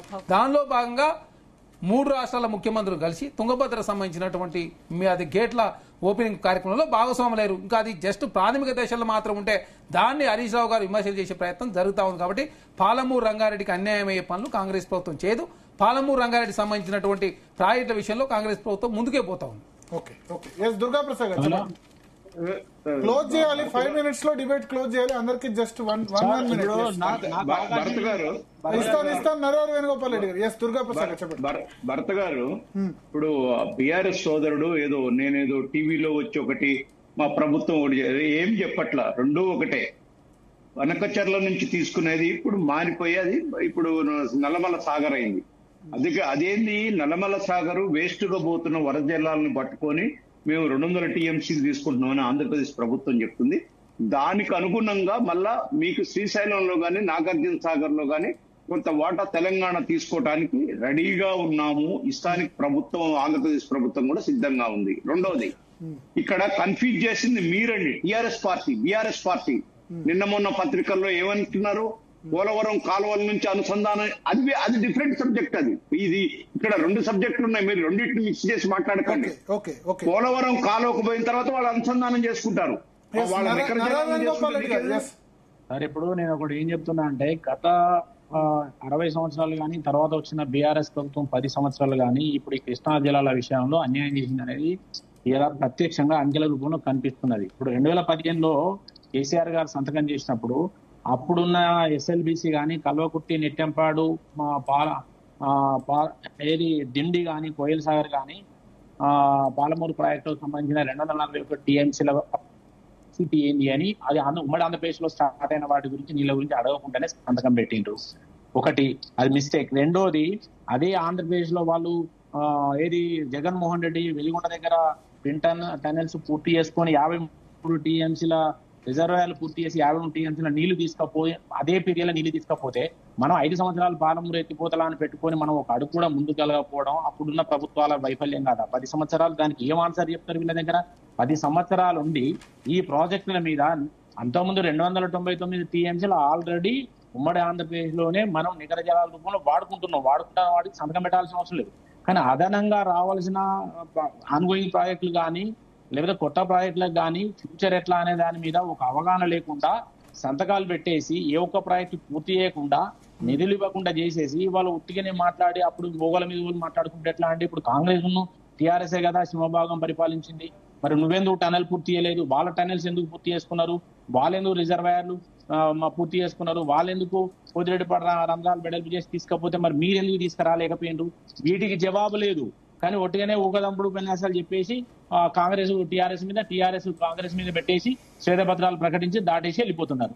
ఇప్పుడు మీరు జవాబుదారీ కాదా? జవాబుదారీ కాకుండా ఎందుకు మాట్లాడుతున్నారు? అక్కడున్న వాళ్ళ ప్రాజెక్టులు పూర్తి అయినప్పుడు ఏది రాష్ట్రం విడిపోయినాక మన ప్రాజెక్టులు ఎందుకు పూర్తి కాలేదంటే అటు 10 సంవత్సరాలు పరిపాలించిన టీఆర్ఎస్ దగ్గర జవాబు లేదు, ఇప్పుడున్న కాంగ్రెస్ దగ్గర జవాబు లేదు, బడ్జెట్ అలొకేషన్ లేదు. ఒకటే విషయం, బీజేపీ పార్టీ ఇప్పటికైనా మీరు మాట్లాడి టీవీలలో ఇంత బలంగా మాట్లాడుతూ ఉన్నారు కదా, ఇదే బ్రిజేష్ కుమార్ ట్రిబ్యునల్ తీర్పుని త్వరగా వెల్లడించి ఆంధ్రప్రదేశ్ తెలంగాణ వాటాలు తేల్చిన తర్వాత మీరు మాట్లాడితే అర్థం ఉంటది. అదొకటి. రెండవది, కాంగ్రెస్ పార్టీ ఏమంటది, కేసీఆర్ గారు ఉన్నప్పుడే పోతిరెడ్డిపాడు పొక్క పెట్టింది అని చెప్పేసి మాట్లాడుతుంది. కాంగ్రెస్ పార్టీ అర్థం చేసుకోవాల్సింది పోతిరెడ్డిపాడు ప్రాజెక్టును చేపట్టవద్దని ఆనాడు టీఆర్ఎస్ పార్టీ రాజశేఖర రెడ్డి గారి ప్రభుత్వం నుంచి బయటికి రావడానికి ప్రధానమైన కారణము పోతిరెడ్డిపాడు అనే అంశాన్ని గుర్తించి అన్ని పత్రికలు రిపోర్ట్ చేశాయి. పోతిరెడ్డిపాడు వలనే టీఆర్ఎస్ పార్టీ ప్రభుత్వం నుంచి బయటకు వచ్చింది. అంతేకాకుండా కాంగ్రెస్ పార్టీ మంత్రులు అంద్రినీవా ప్రాజెక్టుకి హారతులు బట్టి మళ్ళీ ఎలా శుద్ధపూస మాటలు మాట్లాడితే ఇంకేం చెప్తామండి? ఇది ఇప్పుడు అన్ని ప్రాజెక్టులు చేసింది మీరు. రాజశేఖర రెడ్డి గారు, చంద్రబాబు నాయుడు గారు వీరిద్దరు రాయలసీమకు నీటిని తరలించడం కోసం ఈ అక్రమ ప్రాజెక్టులు నిర్మిస్తే బీఆర్ఎస్ పార్టీ పోరాటం చేసింది తప్ప కాంగ్రెస్ పార్టీ ఇంకొకటి. ఇప్పుడు ఇదే ఒక విషయం, తుంగభద్ర నది మీద చంద్రబాబు నాయుడు గారు గండ్రేవుల ప్రాజెక్టుని రిజర్వాయర్ ను చేపట్టబోతా ప్రణాళికలు 6,500 కోట్ల రూపాయలతో ప్రణాళికలు చేస్తా ఉన్నాడు. దానికి కాంగ్రెస్ పార్టీ రోజు రేవంత్ రెడ్డి గారు ఎందుకు నిన్న అబ్జెక్షన్ చేయలేదని చెప్తున్నా. అంతేకాకుండా కురిడి లిఫ్ట్, చిక్కల పరిధి, చిక్కల మంచి, బెట్టి వార్త, నావలి ఇలాంటి ప్రాజెక్టులను ఎందుకు అబ్జెక్షన్ చేయలేదు కాంగ్రెస్ పార్టీ? కౌశిక్ గారు, నరహరి వేణుగోపాల్ రెడ్డి గారు, దుర్గా ప్రసాద్ గారు, అంతకుముందు జాయిన్ అయిన వి ప్రకాష్ గారు. మొత్తానికి సరే, కృష్ణా తుంగభద్రకు సంబంధించి 3 రాష్ట్రాల ముఖ్యమంత్రులు కలిసి నిన్న కార్యక్రమంలో పాల్గొనడం చాలా మంచి పరిణామం. చర్చల ద్వారా ఎటువంటి సమస్యలైనా పరిష్కారం అవుతాయి. రైతు ఎక్కడైనా రైతే. బట్ నష్టం జరిగిన ప్రాంతాలకి ఎక్కడైతే ముందు హక్కు ఉంటుందో, నదీ పరివాహక ప్రాంతం ఉందో వాళ్ళకి జరగాలి. ప్లస్ ఫ్లడ్స్ వచ్చిన సమయంలో మిగతా చోట్ల కూడా లాభం జరగాల్సిన అవసరం ఉంది. సాధ్యమైనంత త్వరగా కేంద్ర ప్రభుత్వం కూడా ఈ విషయంలో చొరవ తీసుకుంటుందని ఆశిద్దాం. చిన్న బ్రేక్ తీసుకుందాం. బ్రేక్ తర్వాత అయోధ్య రామ మందిరంలో విరాళాల విషయంలో పెద్ద స్కామ్ జరిగిందని ఆరోపణలు వచ్చాయి. సిట్ విచారణ కూడా యోగి ఆదిత్యనాథ్ ప్రభుత్వం ఏర్పాటు చేసింది. అక్కడ రామ జన్మభూమి ట్రస్ట్ నుంచి చంపత్ రాయ్ రాజీనామా కూడా ఇవాళ చేశారు. బ్రేక్ తర్వాత అంశం చర్చిద్దాం.